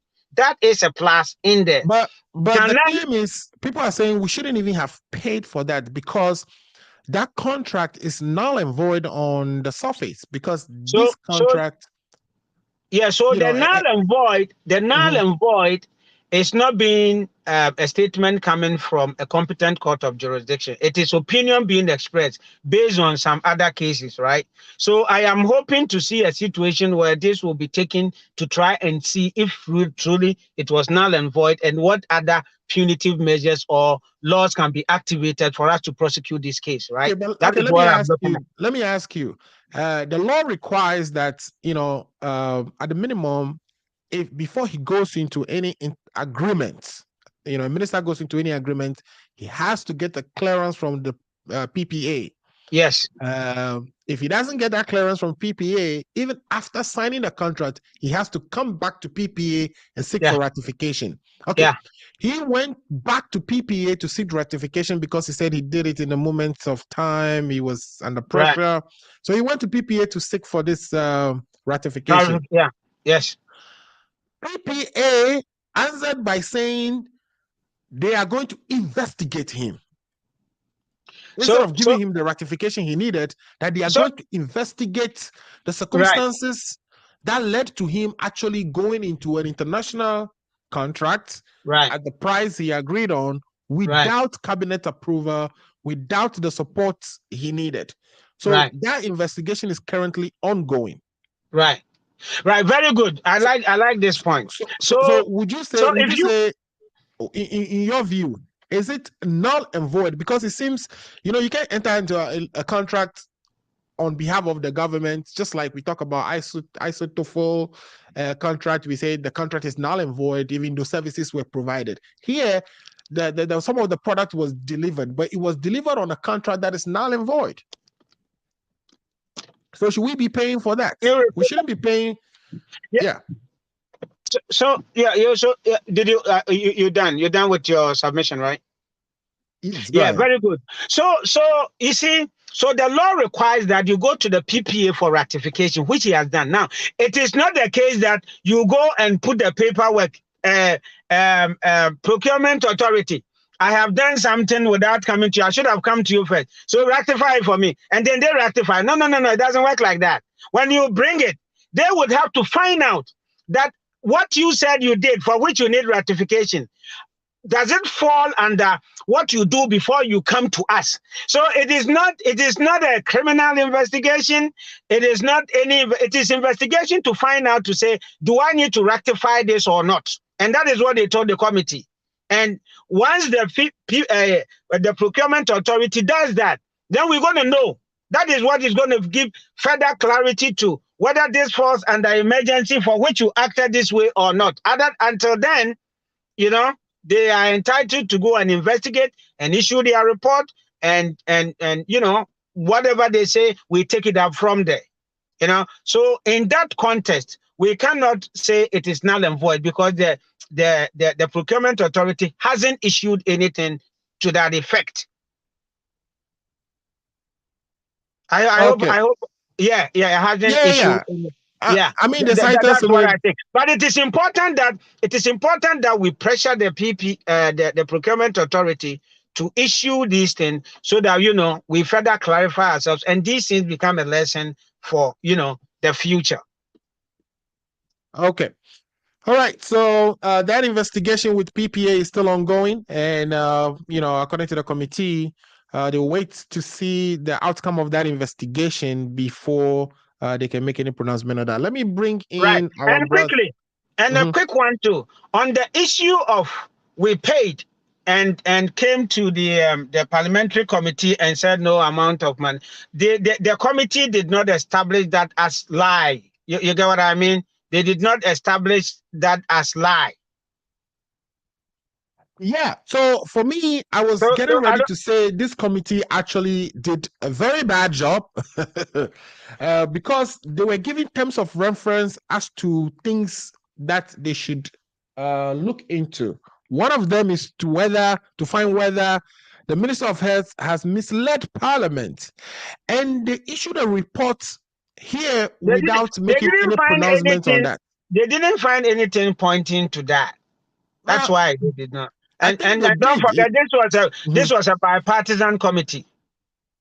Yeah, but I think they did, right? Because in this case, they are showing you in the report that he obviously appeared before a budget estimating committee and told them that he's going to acquire a vaccine that would be $10, when at the same time he already signed a letter of credit paying for a $19 vaccine. Why would you pay for something for $19, then come and tell me when I'm putting it on the budget that, oh, by the way, it's only going to cost me $10? You've already paid for $19. So that is a clear and obvious misleading of a committee of Parliament. And that is what I'm telling you, that we have had budgets that we've gone over. We've always gone over our national budgets all the time. Right. Okay, great. Let me bring in. I think you've made your solid point and solid defense of what is the situation we find ourselves in. But let me bring in my brother Paul, who is not online at this moment. Okay, I'll bring in Lifetime Legacy, a political, to see what he has to say before we go to Ato. So Lifetime Legacy, you have listen to Effah defend. I have a okay, question provide a for little Effah. I mild want him to defense. answer. Say it again. I have question for Effah. Okay, so you have I have questions question for let Effah. me I bring want him to Effah on. answer me. Sure. Yeah. What's your question Effah, for I Effah? want to know if you are happy. My question to him is that, is he happy about the way the minister went about the whole thing? I want an honest answer from him. So I don't like some of his answers when he appeared before the committee. That I must be honest. And I think that, when he go, he could have answered them correctly. Okay. Yeah. Now the progression of the whole thing and whatever happened in the, I think that whatever mistake he made it honestly. He didn't intend to mislead anybody or make money out of it or stuff like that. And the conclusion of everything has showed that. The question of whether he should resign or not, I am not going to call for it. If the president want to fire him, that is fine. But people are also entitled, because your action is subject to the judgment of other people, and they can make their comment based on that. That's what I don't know if I've answered your question correctly. Thank you. Now let me go ahead and make my point. Yeah, before you come in, Lifetime Legacy, let me kind of position this question for you. Lifetime Legacy, what I want you to explore is this, that the Minister of Finance told the committee that he has not made any payment on this vaccines, at least the 20,000 that was delivered. Actually, it was 15,000 that was delivered, but because the vaccine is such that the first dose is not the same as the second dose, and when we knew he wasn't going to actually deliver the rest, we actually begged him to give us the other 5,000, and he did. But when the minister was questioned in Parliament in front of the committee investigating the deal, which was chaired by Afenyo Makin, he said that to the best of his knowledge, no money has been paid.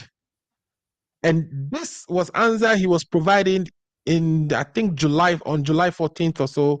I'm not particular on the date, but in July, he was in Parliament saying there was no money paid. But in March, he has written to Minister of Finance to actually issue a letter of credit, which is site letter of credit. Site letter of credit means that soon as they get it, when they get that first letter of credit, that the agreement says 50% of the order, which is the 300,000 we are ordering, is paid. So we are not only even paying just for the 20,000, but we are paying for 50% of the three, which is where the total, this whole thing was going to cost us $5.7 million, that we were going to pay half of that soon as they receive that letter of credit. And this letter of credit was actually issued out on 14th of April. So how is the minister sitting in Parliament in front of a committee saying, to the best of his knowledge, no money has been paid? That's the only way they will pay money, is that they have to now send a confirmation to the bank that they've received the product. Does he not understand the contract is signed? Okay. So, I was expecting my brother Effah to be Ghanaian and speak on this issue, but unfortunately, he went as usual into the realm of politics. Ajimamenu is one of the few people I have so much respect for in MPP. He won my heart, or he won my respect, when he was chairing a public account committee. The way he scrutinized people who appears before him, the way he wants things done in a properly manner, that is how come he won my respect. I was surprised that he will be given a ministerial position and then he will come and mess himself up. In answering your question, whether he lied or he didn't lie, Ajimamenu, from the very day he was appointed as a minister, he started lying. The first lie he told was that Legon Teaching Hospital that was built by the visionary Mahama did not have generator. So the facility, for that reason, the facility can be put to use.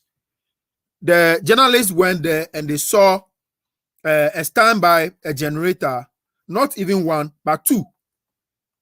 that could have made the place functionable. Right. So the man had been a consistent liar from the very day he was appointed. Yeah, and then people Now, will when say you look at the frontier contract the very day, at the airports. But then there's revelations that the frontier contract was actually something between the Ministry of Transportation and Frontier as a company and not Ministry of Health. So we couldn't blame him necessarily for that. So what are you trying to say? Because basically those other misleading. I will strongly disagree with you. Things that he may have said in the past. I will disagree with you because he is the chairman of the COVID National Task Force team. Okay, there's nothing that will happen where he will not say that he doesn't have knowledge at all. So I strongly believe that he told lie by making that statement that he didn't know anything about that deal at the airport. The man was just trying to cover up certain people that some of us perceived are behind or are enjoying from that kind of dubious deal. So he's just trying to cover them. So that is also another lie. Now, when you look at the man, the way manner he's going about in, he has been inconsistent in his providing his answers. You can notice that when this issue came out, that he went to the black market to purchase the vaccine, he said he contacted the deputy ambassador so that he can get that arrangement done with the Russian. And he had a meeting with the Russian deputy ambassador. Meanwhile, we don't have deputy ambassador for Russia. And when you look at the relationship between Ghana and Russia, it dated all the way back to the era of Nkrumah. We know the relationship how Russia was trying to help Ghana to develop its nuclear reactor and all those things. So there was a good rapport between Ghana and Russia. So the man is just not honest. He just covering up his dubious activity. And for me, he is a candidate for prosecution when there is a change of government. I am not missing words. He's a candidate for prosecution because he has caused a financial loss. People are saying that the money part of the money have been refunded. We could have got that same vaccine for the actual amount, which is $10, if the right thing was done and we getting the vaccine from the Russian. But he's saying that there's nobody in the market anywhere, and truly too, the vaccines are so scarce. It's not like there is any other company there that is likely to help us get those vaccines. So let me ask: Is the minister telling us that? Is the minister telling us that if he had done due diligence by getting in touch with the Russian would have sold the vaccine to us in $19? Is that what he's saying? Even until today, the Russians are not selling their Sputnik to us. Even until today, as we speak. I am not sure they are not selling it to us because we've done our things right, and they decided not to sell it to us. Okay, because when you look at all the accounts or the information provided by this minister, none of it is credible. You get it? None of it is credible. And what prevents the president from picking a phone, calling his colleague president from Russia to talk about this thing? You get it? So I don't think that we could have bought this vaccine $19 if all those things were done. So for me, the arrangements that and I know if you've read the reports, you see that the vaccines which were actually made by a company called Human Vaccines, established by the Russian government, were only selling through a Russian direct investment fund. And that Russian direct investment fund appointed another intermediary called Agumin or whatever they call them. And they also appointed, the sheikh to be their middleman in Ghana. So that is not a dispute. It's not in dispute that the government of Ghana can only get the vaccine through the middleman. Okay, so let me ask this question again. Mm-hmm. Could we have gotten the vaccine that same from African Union? The African Union, Could which you is have it's called the African Medicine Systems Platform, Supply Platform. Which is the African Union's platform they yes. created to help other African countries acquire the vaccines. They themselves were getting their vaccines from India, the same source that COVAX was going to get theirs from. And they've all told Ghana that they cannot deliver vaccine until August. And this is where the emergency came in, because our country wasn't planning on buying any vaccine, which is unfortunate. We should have been thinking of buying vaccines from day one. Yeah, I'll come to that. I'll come to that, because when you look at it clearly, the government of Ghana, until this shoddy deal, which in my opinion they stand to benefit from it, until that deal, they have no intention of buying a vaccine. They are only interested in getting it for free. When you look at all indication, because if it hadn't been so, we have gotten a lot of resources. We could have been, some African countries got the vaccine from Russia and from India and other places, which they made payment and got it. So if the government of Ghana intend to buy a vaccine, they could have used the same means our sister African countries used to get the vaccine. You get it? So it's because they have no intention of acquiring the vaccine, and this one, the one that they intend to buy, they are also interested in what the benefits they will get in returns. Other than that, I don't think they would have got they would have gone into this arrangement. Okay, let me bring go ahead. Yeah, I was going to bring in Paul on that point so that he can help us. That last point you just made, which is they were not planning to actually bring in vaccines, and it is fine for them to not have such plan, right? Because they were getting, we were the first country to actually get, the AstraZeneca, 600,000 AstraZeneca vaccines through the COVAX scheme. Everything was progressing until India got hit. Nobody was expecting that India was going to be hit that high with and to the extent that they will close their borders to any exportation of vaccine to other countries. Nobody was expecting that. So would you not give the government the credit that, well, this was unexpected, it happened, the minister panicked because we were entering the second wave. He needed to get vaccines, and so he thought there are emergency instruments passed on the books that he can rely on and get into this contract with the intention of coming back to Parliament for the appropriate approval and going to procurement for appropriate approval. Would you not admit that, oh, I lost Paul. As we are trying to get Paul back, let me actually pose that question to Ato. So Ato, here is the case where, it's clear. Paul, what's happening? Next time I lose you, then you come back. Paul, did you hear the question I was asking you? Can you please ask the question again? Okay. And then Ato, if you can listen to that same question, because I'll pose that to you as well. So the question is, we were fine until India got hit. So, is it not fair for the minister to not prepare towards any such emergency, because nobody knew India was going to get hit? We already have an agreement on the books with COVAX, or we signed out to COVAX scheme.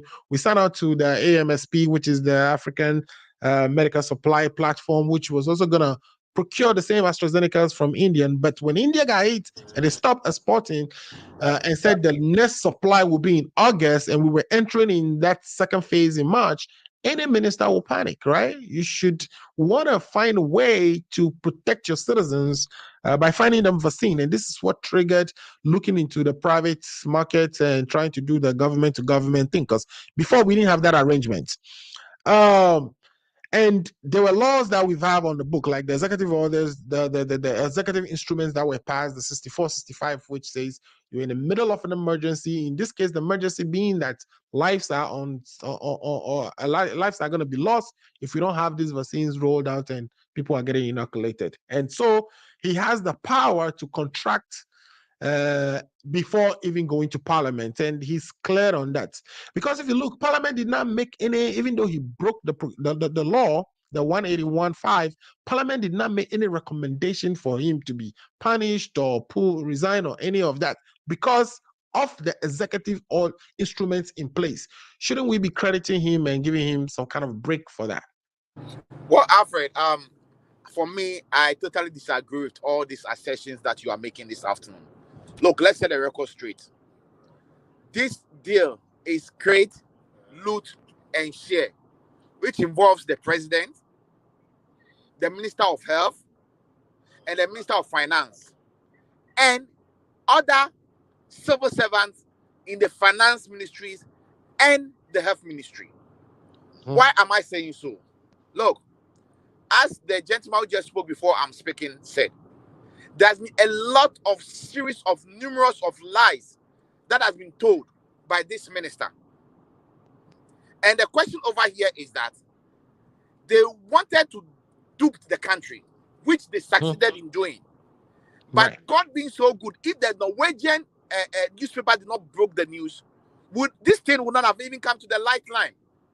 So I am saying that the $2.4 million that has been returned back, they are saying that he has returned the money back. So, I mean, we should let it go. No, this money was given to this sheikh as far back in March 2021. This man can use this money to run business, even if for 2 months. He will make a lot of profit on it. Are we looking at that aspect of it? The question is no. Number two. But we were buying something from him, so we couldn't be asking him. We couldn't be asking for him to give us interest on that. This was in payment of contracts that we've agreed with him. Alfred, this is a no-go area. For me.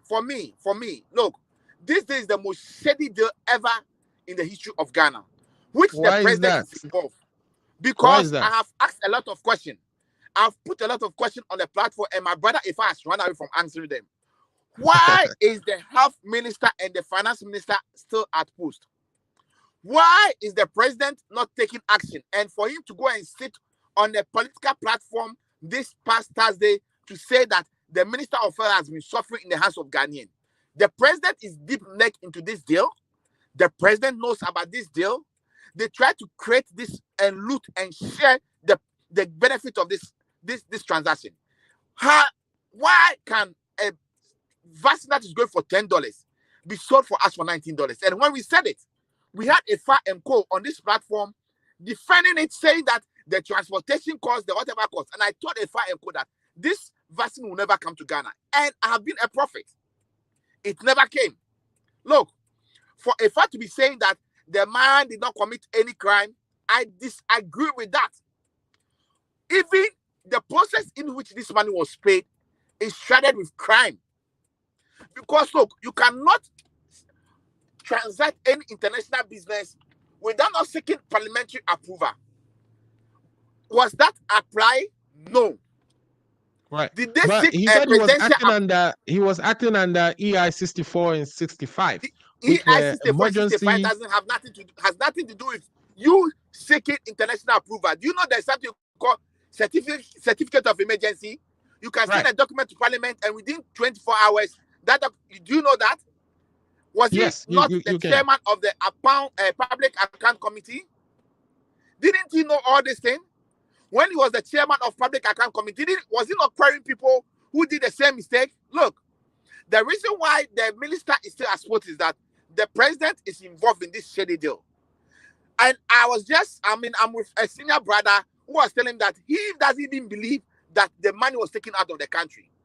That $2.4 million was loaded in somebody's account, and they thought this was going to go quiet, but because it has backfired, that money was paid. And Alfred, you and I know how international transactions have been done. How can that huge amount of money be transferred within matters of days? I mean, there's a lot of questions to be answered. I mean, that money was not. Remember that it was on a letter of credit. So as to who it is paid to, I mean, the allegation that is lodged in somebody's account, I don't necessarily believe that, because this is a letter of credit that we have given to, the sheikh, and the sheikh drew on that. So, let's be clear on that. I am saying that they give a letter of credit to the sheikh. The sheikh, what if the sheikh have an account here and the money was paid in the account here? How hot about that? Because it is too fast for me, for them to be telling that the sheikh has returned the money back. It is too fast. Because you know how international transaction goes, involving huge money. It takes weeks for the money to go through. So for just within 2-3 days, for them to tell us that the money has been paid back, there's a lot of questions to be answered. In every aspect of it too, let's even consider this aspect. The question over here is, how authentic, how truthful is it that that money has been paid back into the government coffers? Nobody knows. Until the Auditor General comes to confirm it, I will not take that as truth from these our brothers who all they know to do is to loot, create, and share. For me, I am saying the health minister, the finance minister, they are all have been implicated in this shady deal. And the president himself, that's why the president is afraid to to crack the whip on these people.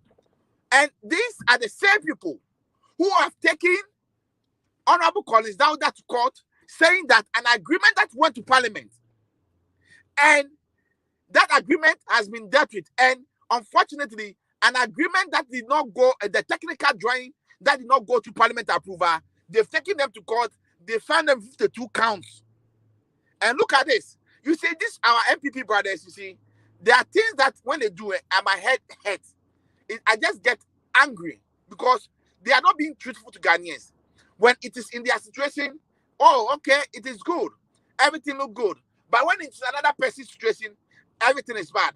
Look, do you know why Charlotte Osei was dismissed out of office? Because of procurement breaches.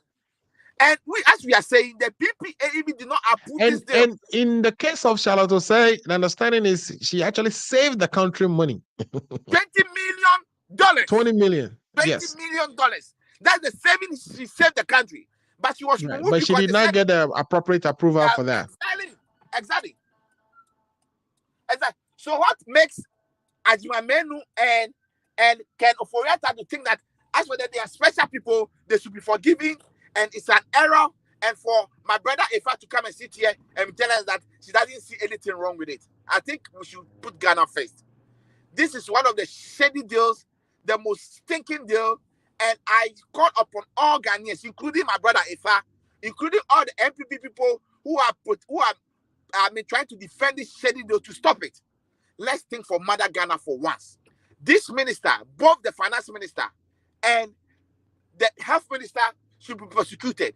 For me, even if you ask me, I will even go in for the finance minister as compared to the health minister. Because upon what basis did he pay that money? What letter did not add the condition that he told you why he paid it, right? He told you why he paid it. There was a request from the Ministry of Health asking for a letter of credit be issued to the sheikh for a vaccine we are procuring. Didn't he? That's enough. The finance, didn't he know that in the duty he has been there for over 5 years? All international transactions, doesn't he know that the deal goes to Parliament? Parliament discuss it, and then the clerk of Parliament issue a letter to any ministry that is involved before payment is done. Doesn't he know that? You see, there's nothing that they can do to defend themselves. They have involved themselves into a shady deal. They know what they were doing. They were trying to, create, loot, and share. And this involves the president, Nana Addo Dankwa Akufo-Addo, involved the finance minister, and involved the health minister.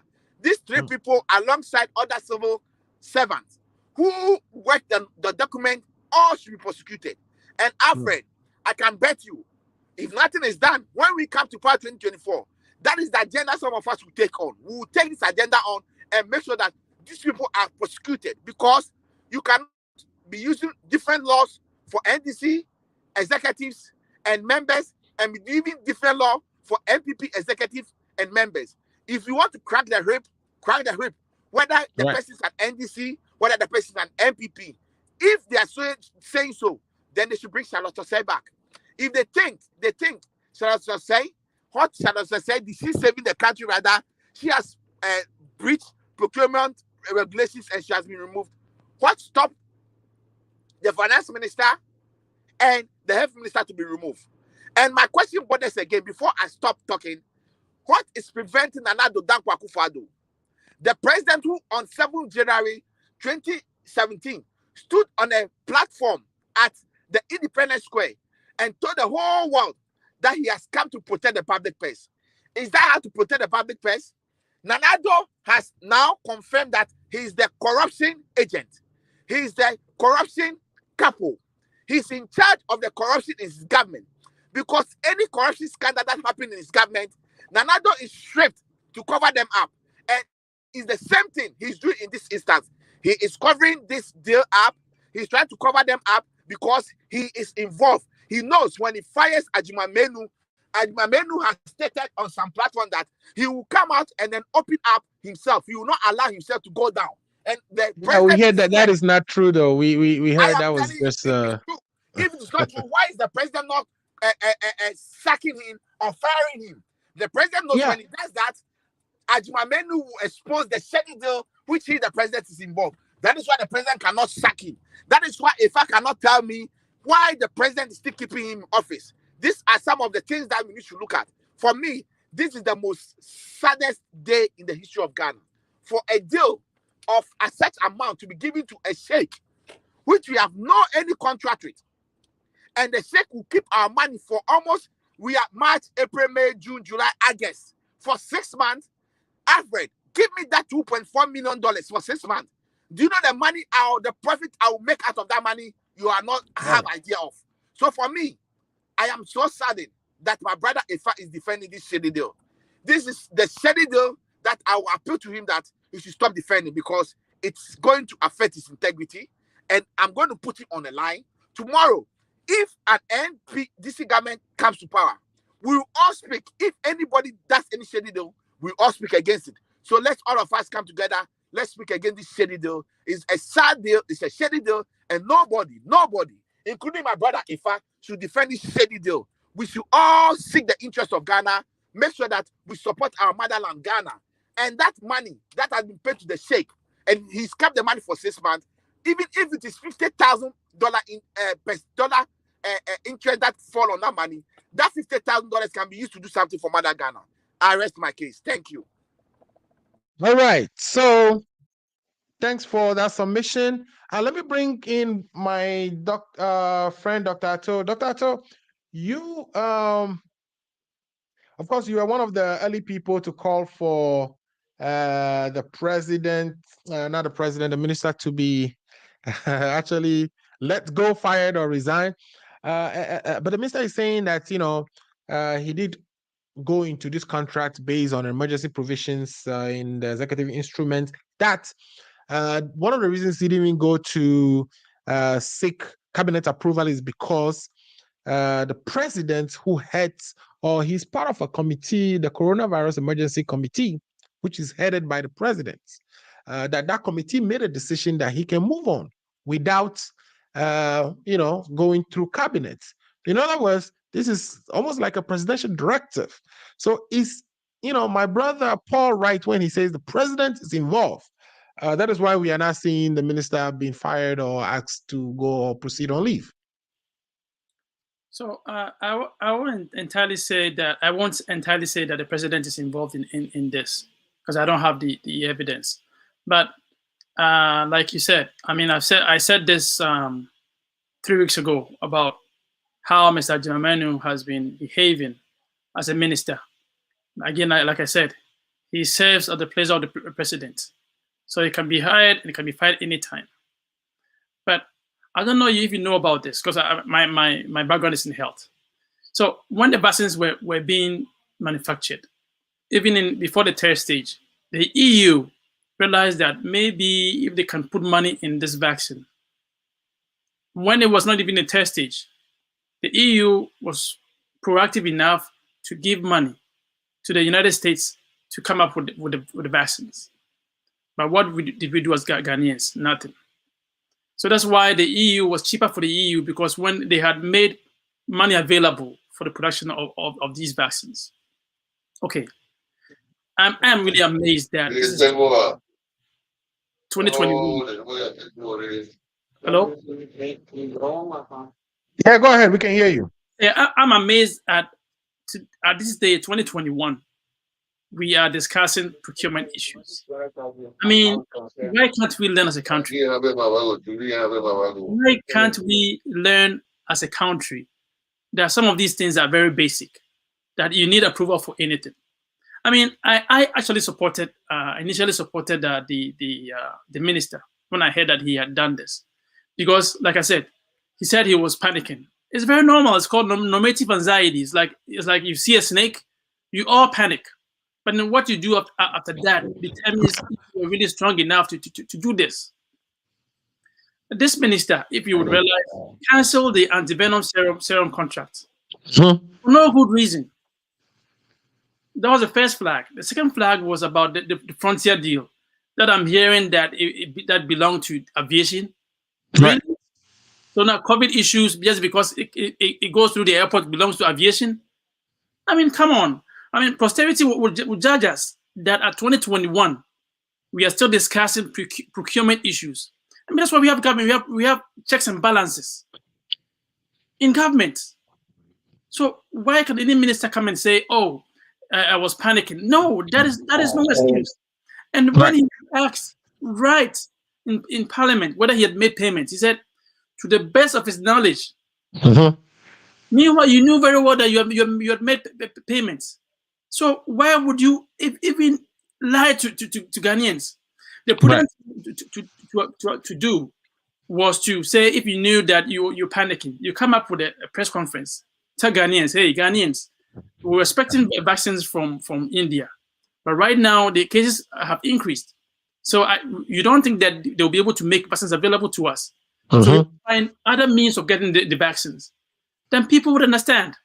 But you cannot just hide under a pillow or a mattress and come up with any deal, and then we just follow you like that. Like so Lotosai is a very typical example. She saved Ghanaians $20 million. But you know why she was fired? Just because she didn't follow procedures. Right. So what is good for the goose is good for the gander. I mean, if it works like a dog, it is a dog. I don't know why we are quibbling with words today. I mean, give me 1 second over here. I messed up some notes over here. Like I said, the frontier deal. It's like there are three things to talk about right now. If even you say that we should forgive the minister, then we should forgive everybody who does the same. We should forgive. That's why government is supposed to save money for us. They're supposed to have checks and balances. That's why we have all this PPA in place. So you cannot just bypass all these agencies and come and tell me that this is because it was in the pandemic. I mean, what did you do as Ghanaians? Alfred, it's difficult talking about. Sometimes it's sad that you see as Ghanaians in 2021 academicians, we sit and discuss some of these issues. You think that we are still in the Stone Age, where people do things anyhow. I am surprised that, like I said, if a gentleman is serving at the pleasure of the president, then the president probably pleasure to have him still serving. Otherwise, why would he still be in government? This is really causing bad optics for government. It is bad optics, and I'm surprised that he was even allowed to even go on leave. So that means supposedly he's returning, which is unconscionable. I mean, which government would even see that this is causing bad optics and still keep him in office? Is it the only thing he could do in government for us? No. I mean, his background is in accounting. Maybe that sector is good for him, but in the health ministry, with what he has done with our money, I mean, I can agree that there's demand and supply. The vaccines were not available for everyone, so you wouldn't probably get it for 10,000. Let's be truthful with us. Tell us, okay, I made A, B, and C. I made errors with this, but don't tell us to your best of your knowledge, knowing very well that you have made payments. And how even how we don't have checks and balances for the finance minister, it beats my imagination. Like, this was your own company. Would you allow anybody to do this and look unconcerned? Yeah. So like I've heard somewhere, you don't see these procurement breaches in private industry, like in private sector. You don't see any of this. It's only in government that it's because you get to see a lot of this type of if things. it's our own money, then we are really careful in the nitty gritties. When it's about government, and like the last point, you talk about parliament. I don't trust parliament. After seeing the Sagleme deal, I don't trust this parliament to do anything good for us. After seeing how Akumsin answer questions in parliament and still be a minister, I don't trust this parliament. How could we trust parliament in investigating his own man? It appears to be like a conflict of interest. So you're right to say that parliament didn't really do a good job on this. And Alfred, like we all agreed in the first instance that as a country we must have resources to be able to mine our gold, to be able to manage our resources like oil. The same to apply to this. That as a country, this is not about politics. We come together and say, if A is bad, it's bad. If B is bad, it's bad. And we apply the same principles across board. But we cannot just be selective when it's a manual, then we just give him a pass and say, oh, we should just, he erred, so we can just forgive him.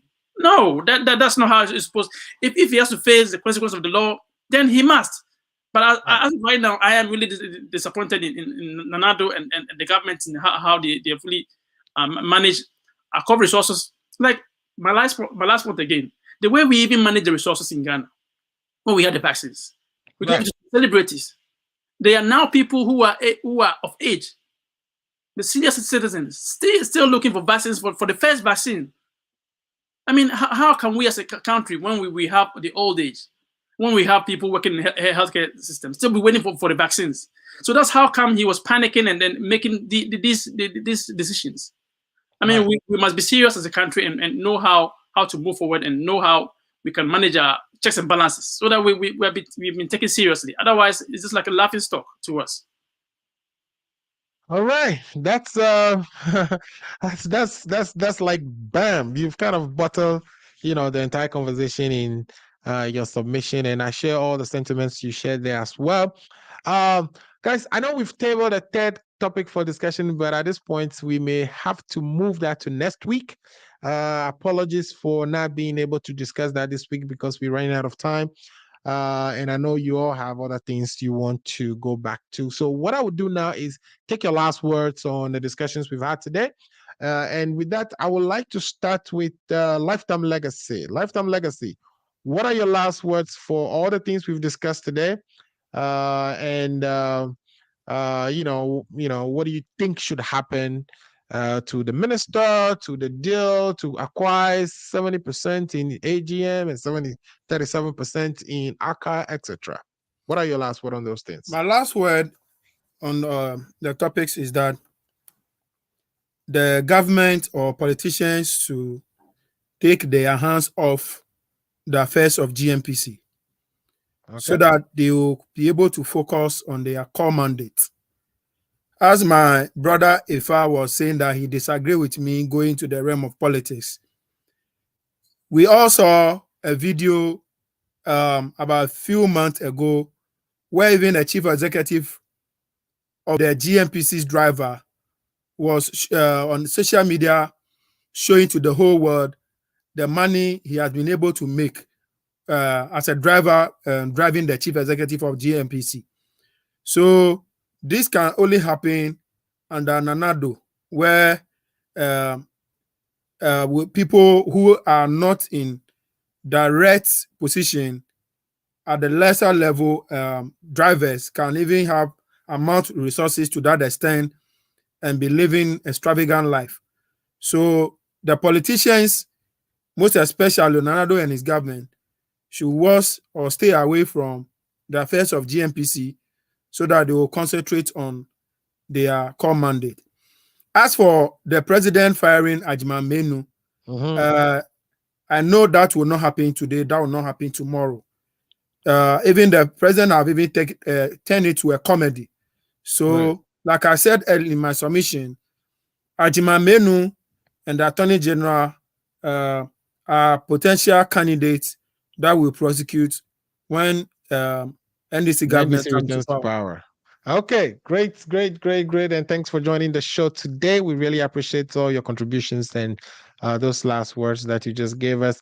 Now let's bring in Effah. Effah, are you still with us? And if you are, what would be your last words for our viewers and listeners on all the things we discussed today? Yeah, thank you. And on a day like this, when everything seems to be going well, the last thing Lifetime Legacy should do is, I'd advise you, take yourself off politics. Lifetime Legacy, were you not there when Rollins came to tell us that somebody from the NDC went to count $3 million and bought 2 properties? And he was questioning this, the word he used, this little chap who just got into politics was able to count $3 million. You didn't hear about that one, right? Well, you know, here in 2016, when MPP made the comment that Leodina is being followed with a huge truck of gifts. From where he's getting them, we don't know. You see, we can go on and go on all of these things and do accusations and counter accusations. When we have an opportunity and we are fixing a particular sector of the economy, let us not try to widen it and try to bring in things that are not related to it. But if we want to delve in there, we can delve in there. And if we want to talk about government that has helped, we had a government that told us that they were not magicians to employ, and a government that is employing. We had a government that took us to IMF, and different one here. So we can go on and on. A government that could not even produce out with an ID card and stuff like that. But you know, let us focus on the subject when we are dealing with it, so that we deal with it and then we go on. Now let me go straight to the point. So with GNPC, yes, much has been said, and it is important that not only GNPC but other sectors of exploring our resources that will build our capacity to be able to do these things ourselves, even if we run in 50-50, and have the, like Kennedy Japan has been saying, have the trust and the competence in the Ghanaian, and put in place the governance and the corporate bodies to really do this and make the Ghanaians benefit from, other than they come and taking about 90 or 80% and giving us just about 20. It hasn't helped us, and we cannot continue to do that. We like this shortcut into an end, and that hasn't helped us. Then we end up in loans and stuff like that. So I will go for them doing this, but with a few. Let me borrow a word from Paul, that we go into the financial implication of this and do it right. It is very, very important. Now, on the issue of Adwumayamenu, everybody is entitled to their opinion, and I respect everybody's opinion and stuff like that. But I haven't seen anything here regarding to anybody trying to dupe the country. Vaccines came in, and somebody said we were going to supply, they couldn't supply, and the contract ended and other things. We put too much into it that we can learn from whatever did not go right, and that inform our next action when we go. Because people have in the past delved in create, loot, and share. They want to rip it into this thing, and they're talking about prosecution and blah, blah, blah, blah, blah. We set up a committee to work it. For Parliament to give us a report. They've given us the report. We all have read it, and I haven't read anywhere in the report that called for this man to be prosecuted. That's why I think the Parliament did a bad job, because you know they cited clear violations. So with regards to Parliament doing, Alfred, I'm not cutting you. With regards to Parliament doing a bad job, right? This Parliament, we were told it's 50-50, right?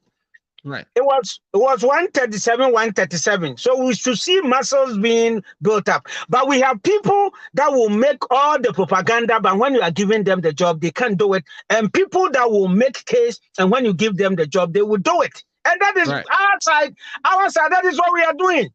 All these people that appeared, what did we not hear about them? But then they went there, they give them a pass mark. And Ato, if you fall for NDC's propaganda, you go and make some comment too.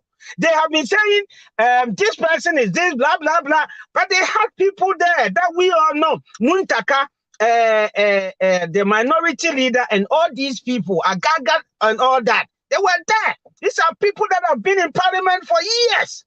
If they pass but them, what it means this is that, particular one was done by just the committee, right? The ad hold hoc on. committee to No, investigate. yeah, I'm saying that Yeah. to buttress what the ad hoc committee did. It was chaired by Martin, but there were other members of it. And at the end of the day, they've issued a report. Kwamena Minta, Akando, there is Exactly. Bernard here for, there What is have Kwame. Governor Minta Kando not Mentry. been saying? And all these people not been saying. But they went there and they couldn't impugn anything. Right? There are certain things we should check. I'm not going to shy away from that. There are certain things, like I said, his comment and his answers to some of the questions where I would have said it different. But was he, is it criminal? No. If you look at all that he did he intentionally, meant to be criminal? I don't see that in there. He might have done certain things not right. If you look at Article 122, right? I put Right. my phone out there somewhere. Article 122 says if you said something, if you omit or you say something that misleads Parliament, that you are in contempt of Parliament. Yeah, but Parliament hasn't come to tell us that he misled them. So we are saying it. The committee did not put that in the report. Right. It's one of their findings. They just didn't make a recommendation on it because in that case, we have institutions that are mandated to make pronouncements. If they don't do their job, we cannot sit here and crucify people based on that. So do you agree that Parliament did a bad job then? Do you then agree that Parliament did a bad job? No, I don't think so. I don't think so. Okay. Right? I don't think so. Because we have people in there that would have insisted that this is bad and blah. We've seen them muscle up in the past. Why not this one? If they really had evidence to pin him down. So that is what I'm going to say. And I'm going to wrap up and say that, yes, we have a country to build. And sometimes we must all be involved in some of these things and make sure. What I would suggest to Ato is that Ato, look for a young leader in Ghana. Sponsor him to go to Parliament or sponsor him to go to any of these places at the district level elections and stuff like that. And make sure, hey, when you go there, change this and change that. Sometimes we can make all the comments, but deep down there, if we are not involved in what goes on at the district assembly, what goes on in Parliament, who is getting appointed over here and all that, people are going to go there and we're going to sit here and hope that they do what we want. But if we look at this right now, you see you have white in your shirt, right? I am wearing polo. We all are different and we think differently and we act differently given the opportunity. So let us hope for the better. The people that are messing the country up, let us look for all of them and put them in jail. I support that. If the Supreme Court make pronouncement, we're going to follow that. And that is the only way we're going to get to wherever we want to get to. I salute everybody. It's been a great day. And hopefully next week we're going to come. Like I always say, Ghana Agenda is here to stay. And it is one of the best in the world, if not the best in the world. Thank you. All right. So you heard it from Kakape there. Kakape is saying, Ghana Agenda is here to say, he's saying that if anybody is found violating the law, that of course we should actually lock the person up as appropriate. And those are words that this program would associate itself with. We would hold our leaders accountable. And of course, where wrongdoing is suspected or is investigated to be true, that people should be brought to book. Let me bring in my brother to again, before I bring in my brother Kakape, thank you so much for joining the show today. Last week we missed you. We missed the fire. I think when you come in, the MPP is properly represented. So we are grateful for you, spending the time with us every week, helping us digest the issues we table for discussion. So thanks a lot for coming in again, and thanks for those last words. So let me bring in Ato for his last words. So brother Ato, yeah, you've heard Kakape in his last word. He says, if we find people doing the wrong things, we should lock them up. Here's where, again, we found a lot of things that I think Parliament should have been categorical and should have been clear and state where laws are breaking, that our recommendation is a further process is carried on, but they just left it at that. The only thing they recommended is that, they were asked how many questions. They were, the terms of reference give them about 8 things that they should look into. Then they came out with only one recommendation, which is, it says what? Based on the aforementioned, the committee recommend as follows: issues relating to 181, that the committee is of the opinion that even if the situation in the country at the time the agreement was signed was that of an emergency, due process of law should be followed because Parliament would have treated the issue with an urgent. So they are making it as a warning. They are giving a warning to all ministries, departments that going forward, nobody or none of them should proceed on without and sign an agreement without coming to Parliament, that they can use the certificate of emergency. On the issues related to procurement process, the committee found that the Ministry of Health did not seek approval from the board of the PPA and and it says that for the avoidance of doubt, and then he just went in and talked about those provisions of the PPA, and then he concluded that we should get our refund. The committee urges the Minister of Finance to take steps to recover the money due the Republic in respect of the amount of $2.85 million dollars, which is going to translate to about some $16 million Ghana cedis. And you are left hanging. It's like, this is incomplete. The job is not done. Yeah, you're right. I know Kakape is there laughing at me. I know. I want to respond to him before I even give up my last words. But first of all, thank you very much for the opportunity to have myself and my other brothers. I know Kakape is in Chicago, so I can just go and fight with him anytime I want. Yes. Right. But I want to quickly respond to him. So he said, I'm falling for NDC propaganda. Far from that. Far from that. I mean, like I said, I don't trust Parliament. It's not about MPP Parliament or NDC Parliament. I'm saying, based on what happened to Howard Kumsin, Kumsin's issue, that there was so much noise made about it, I don't trust what Parliament did in that regards. It's nothing to do with NDC propaganda. Actually, I don't really listen to NDC politics or MPP politics. I see myself now as a neutral person. And also, he made reference to me sponsoring other countries if I feel the system is not working. I think it's a really good point. But it starts about talking about it. I know the system in Ghana, it's really corrupt. Even how we elect our leaders in Ghana.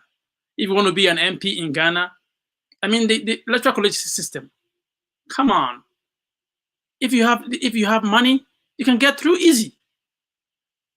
So I can sponsor somebody over here, and then I'll probably be out of work because I probably would have to spend so much money in doing that. But if you live in America, you can start as an activist, even without money. Even with look at Bernie Sanders. Even Barack Obama. Barack Obama. But tell me if I can do the same thing in Ghana. No. If I want to be an MP in Ghana, I have to probably make all the money over here and go pay people to vote for me. Right. What kind of system is this? So I'm not being political over here. I'm just analyzing the situation as it is.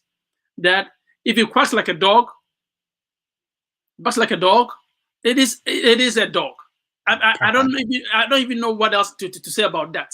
It is sad that sometimes we allow politics to cloud us in a way that I mean, I'm not saying that it's just pertains to only MPP or NDC. It's all the governments that has come to rule us as a country. At this day and age, we're talking about procurement issues in Ghana. At this day and age, we're talking about sole sourcing in Ghana. The NDC will talk about Ajimamenu giving the contract to Frontier because for sole sourcing. If they come into power, these same issues arise. So what are we? Where are we going to? Are we going to still be doing MPP NDC all the time? It's like we're not serious as a country. We should get serious and see these things as helping posterity. Otherwise, our children will come and make fun of, like, we think that, excuse my language, we're not wise enough to manage our resources. It's nothing to do with just at the moment. I'm just saying in general that as a country, this is 2021. We still talk about procurement issues. You wouldn't hear this in anywhere in the world, in any developing country. That's why we're not developing. Because we go into government. So you're saying that in most countries, developed countries, procurement is streamlined. It is. Yes, that's a process. It goes from A, B, C. You wouldn't hear the United States talking about procurement issues in government. No, it's because there are structures, checks and balances. We have that. We have all that as a country, but MPP will come, wouldn't use it. Even source, I'm telling you, and this will talk about all the time. But MPP comes, look at that. They do everything source. Everything is source. So, as a country, how do we move forward? How do we move away from all this? Like, as academicians, I mean, we go to school, we learn all these things, but we're unable to apply. It's like it's only in the books. Right. We're unable to practice some of these things that are really in the books. We have the laws, but it would not work for us. It's not about just MPP or NDC. Charlotte Osei was the EC chairperson. If you want, it's true that she saved us money, but why couldn't she go through the processes? What is it about the processes? That's why I feel like Ajimamenu, he messed up, and there's no two ways about that. Right. You can mince words all you want and tell us to forgive him just because he didn't know, but he knew. He knows very well that there are processes that we have to go through. So until you're able to go through those processes, it's like it's sad that, like I said, in 2021, in a developing country like Ghana, we pride ourselves as the beacon of Africa, but still we're talking about procurement issues. So on the last note, I wish my friends all the best. Hopefully we can see ourselves back, God willing, next week. Thank you. Yes, sir. Thank you so much, Ato Kwamena Danso, for joining and those comments you just made. I don't know if Kakape is frozen, but yes, he is. All right, so he may want to respond to me. He may want to respond to me. So give me the opportunity. Okay, Kakape, do you have any rebuttals to? No. I totally agree with all that he said. Sometimes, I am here for MPP. So you don't get me wrong. I may have my single opinion on these issues. That if I'm if you want I know representing a party, so I respect. I know you. I'm not exactly. So it is like it's not personal.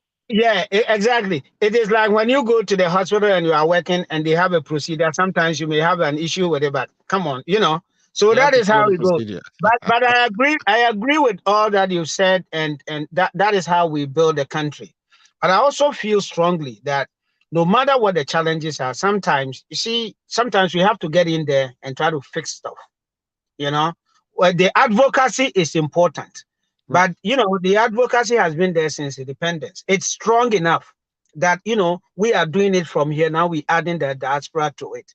But we must find a way of getting into the ground. And so if I decide to run as an independent candidate, I'll come to you. So we can support you. But I doubt if I would do. I doubt if I will run as an independent candidate. But whatever be the case, we must find a way of getting on the ground and helping. And I am working in that field, and we will see what we can do to help on the ground. For you see. One thing that we have to know, it is not everything that we can politicize it. And I will be a lie if I sit here and I say that the system as it is okay. No, it is not. We need to do, in fact, our civil service needs a big upholding. The way it is not working.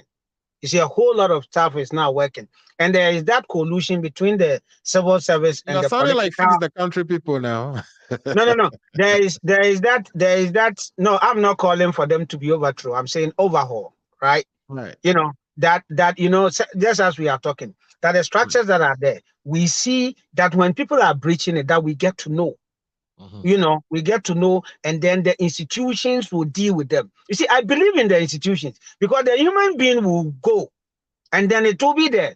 So if it is like there's a practice that the institution is not holding on to, then, and sometimes these people don't even know that because you are messing up the institution, that your grandkids and your children and all these people are going to be affected because you are not fixing it.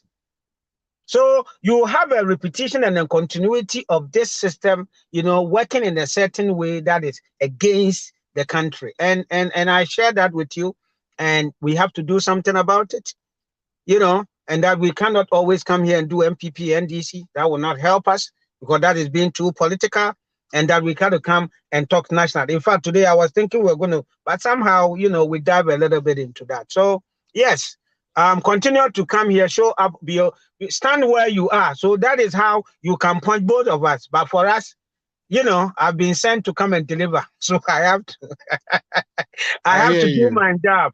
Paul has been sent to come and deliver. He has to do it. Once in a while, we will make comments that are not, that you see us to be. We are still in the same soup, right? It happened, that comment happened to favor you, But I mean, other than that, that is what it is. We want to see you all the time. And when you can punch as much as you can, sometimes it is very punchy. We will take it and we move on. That's how we build a country. Yeah. So we appreciate you very much. In fact, we need the neutrals. Other than that, we'll come and do MPP and DC and go away. Thank you very much. All right. Absolutely. Thank you guys. It's been interesting. Today's show hasn't been that too partisan politics. I think we had a lot of things we agreed on. We agreed on the fact that, of course, we need to build our own capacity and drill our oil and be able to kind of harness our resources to build our country with, or to support the growth of our country with. So that is, something I'm excited about, the fact that we were all able to agree on that. We were also kind of, perhaps say that we agree on the fact that the system seems to be working and revealing the rots in the system. You go into a procurement or any type of agreement without going through the proper channels, that they are being unearthed for us to actually judge it on TV and on radio and get to the bottom of some of these things. But what I'm more worried about is how about those that are now being caught for us to talk about? I'm sure there are transactions in the system that perhaps the processes were not followed and we are not aware of. It hasn't been revealed yet. That until they are revealed, we will shout, talk, and etc. But there's something out there that you can all see that the system somehow is working. If somebody is doing something that is not in accordance with the laws in government, Parliament is doing its job. Parliament is, asking the right questions, and the right people are being brought to question as to whether, once we know that, listen, you have broke you've not got according to the law, are we taking that next step by either letting you go, having you resign? That is where we are finding some little difficulties. And then a good example is the case of Ajimamenu here, where we say that, of course, certain things should have happened before he goes into those agreements. He should have actually gone to seek approval from cabinet. He should have gone to the PPA and gotten approval from them. He should have gone to Parliament because it's an international transaction and get their approval as well. But he hasn't done any of those things. There were things that came out as far as whether he was being truthful to Parliament, and Parliament itself almost didn't do a good job on this report, because when it came to that, they were silent. And, he left us all, asking whether they are, utilizing their supervisory powers appropriately, or as much as we would want to see, or as the law requires for them to do. So on that note, I'm going to say it has been a great week. It's been a great discussion. I appreciate all those of you who came in and contributed. I have Majid. Abdullah says, watching live from Ghana. Majid again came back and say, the money has been refunded, so what? It says, should we keep quiet? So how can people be deterred or scared of stealing from the public purse if some people go unpunished? Oh, Ghana. Exactly my sentiments there. I think we are getting the piece where when things happen, we uncover them, we talk about them, we interrogate, we judge, and then it ends there. We are not, taking that next step of, you have to resign or you have to be fired. We are not seeing a lot of that. And hopefully our leaders are listening and they will act. Again, this is the Ghana Agenda. My name is Effah Ameyam. Please tell a friend to tell a friend. We are on every Saturday from 2 p.m. Eastern Standard Time to 4 p.m. Thanks for watching the show. We will be back next week. In the meantime, have a good time and share the link so other people can also watch it. Thanks again for watching. See you later. Bye.